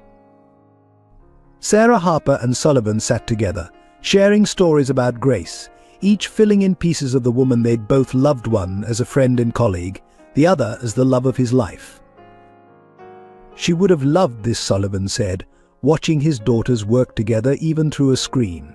Her family whole again, plus some wonderful additions she never got to meet. "Speaking of additions," Mason said, taking Ava's hand, "we have an announcement." The room fell silent as Mason and Ava shared their news. They were getting married, but with a unique twist. The ceremony would be held at the newly established Harper Williams Children's Wing at Aldridge Medical Center, with all proceeds from the event going to the Patient Care Fund. And Ava added, looking at Catherine's image on the screen, "We'd like you to be my maid of honor. They'll grant you a day release for the ceremony." Catherine's careful composure cracked. "But after everything I did." "You're my sister," Ava said simply. "Besides, who better to help plan a wedding than someone who orchestrated a decade-long revenge scheme? Those organizational skills shouldn't go to waste." The laughter that followed was healing, transforming past pain into shared joy. Tommy, who had been unusually quiet, spoke up. "Does this mean I get 3 sets of parents now? Birth mom and dad, adoptive mom and stepdad?" "It means," Sarah Harper answered, pulling him close, "that you have more people to love you than any kid could dream of." Sullivan raised his glass. "To family, the ones we're born to, the ones who raise us, and the ones we choose along the way." As they gathered around the dinner table, the conversation flowed naturally between medical cases, hospital management, Catherine's prison reform initiatives, and Tommy's college plans to become a cardiologist. "Next Christmas," Catherine promised, "I'll be there in person. My review board hearing is in June, and with good behavior." "We'll save you a seat," Sullivan assured her. "Right between your sisters." The evening ended with an impromptu piano recital. Sullivan played Claire de Lune, Grace's favorite piece, while Ava and Catherine hummed along, connected across distance by their mother's music. Mason watched his future wife with her blended, complicated, beautiful family, remembering how a fake relationship arranged for a business dinner had led to this moment of genuine love and healing. As the last notes faded, Sarah Harper wiped away tears. "Grace would be so proud," she said to Sullivan. "Of all of them?" "We did good," Sullivan replied, including her in the pride of parenthood. "Not perfectly, but good." Through the tablet screen, Catherine watched her family, the one she'd tried to destroy and ended up helping heal. "Merry Christmas," she whispered, touching the screen as Tommy blew her a kiss. To new beginnings, Mason raised his glass again, holding Ava close. To family, everyone echoed the word carrying the weight of forgiveness, hope, and love. The inauguration of the Harper Williams Center for Medical Ethics drew healthcare professionals from across the country. The gleaming new facility, built on the grounds of Aldridge Medical Center, represented everything Ava and Mason had fought to achieve. Dr. Ava Harper Aldridge, as she was now known, stood at the podium, her surgical scrubs replaced by a professional suit. This center, she began, is more than just a building. It's a promise to every healthcare provider and patient that truth will always have a home here. The audience included faces from every chapter of her journey: Rachel Anderson, now heading the center's whistleblower protection program, the Williams family, who had turned their tragedy into a force for positive change, and medical students eager to learn from her experience. 5 years ago, I lost everything because I dared to question a corrupt system, Ava continued. Today, we're building a system that encourages questions, that protects those who speak up, that puts patients before profits. Mason joined her at the podium to announce the center's first initiative, a comprehensive review board for medical professionals facing disciplinary action, ensuring fair hearings and thorough investigations. No doctor, nurse, or healthcare worker should fear losing their career for doing what's right, he declared. The Harper Williams Center will stand as a shield for truth and integrity in medicine. Through a secure video link, Catherine delivered a guest lecture on recognizing and reporting financial fraud in healthcare institutions. Her insights from the other side of corruption proved invaluable for the center's ethics training program. The afternoon session featured Tommy, now a second-year medical student, sharing his perspective as both a patient and future doctor. His story of nearly dying while bureaucracy blocked his care had become a powerful case study in medical ethics. Sullivan announced a permanent endowment for the center, ensuring its independence from hospital politics. This facility will answer only to truth and ethics, he promised. No influence, no pressure, no compromise. Dr. Collins, who had supported Ava through Tommy's surgery, became the center's first chief of surgical ethics. Together with Ava, she developed new protocols for handling suspected medical misconduct. Today marks my full return to surgery, Ava revealed at the closing ceremony. But more importantly, it marks a new chapter in healthcare. Every patient who enters our hospitals, every professional who dedicates their life to healing, will know they're protected by the principles we establish here. The center's first cases arrived within weeks. A nurse from Seattle facing retaliation for reporting safety violations, a doctor in Miami struggling with an ethical dilemma over patient care, a medical student witnessing suspicious practices during rotation. Each case was handled with the thoroughness and integrity that had been missing from Ava's own ordeal. The center's investigations led to policy changes, corporate reforms, and most importantly, justice for those who had been wronged. This is what healing looks like, Ava told her ethics class, consisting of both medical students and practicing professionals, not just treating physical ailments, but curing the systemic diseases that threaten healthcare itself. As she finished her first surgery since reinstatement, a complex pediatric procedure, the observation deck was full of supporters. Mason, Sullivan, Sarah Harper, and even Catherine via tablet, all watching as Ava reclaimed her place in the operating room. The Harper Williams Center, she said later to reporters, proves that from the darkest moments can come the brightest lights. We're not just rebuilding careers here, we're rebuilding trust in the entire medical profession. 1 year after the Harper Williams Center's opening, the Aldridge Medical Center's rooftop garden hosted a celebration that marked not just professional success, but personal triumph. Tommy, now thriving in medical school, danced with his sister at her wedding reception.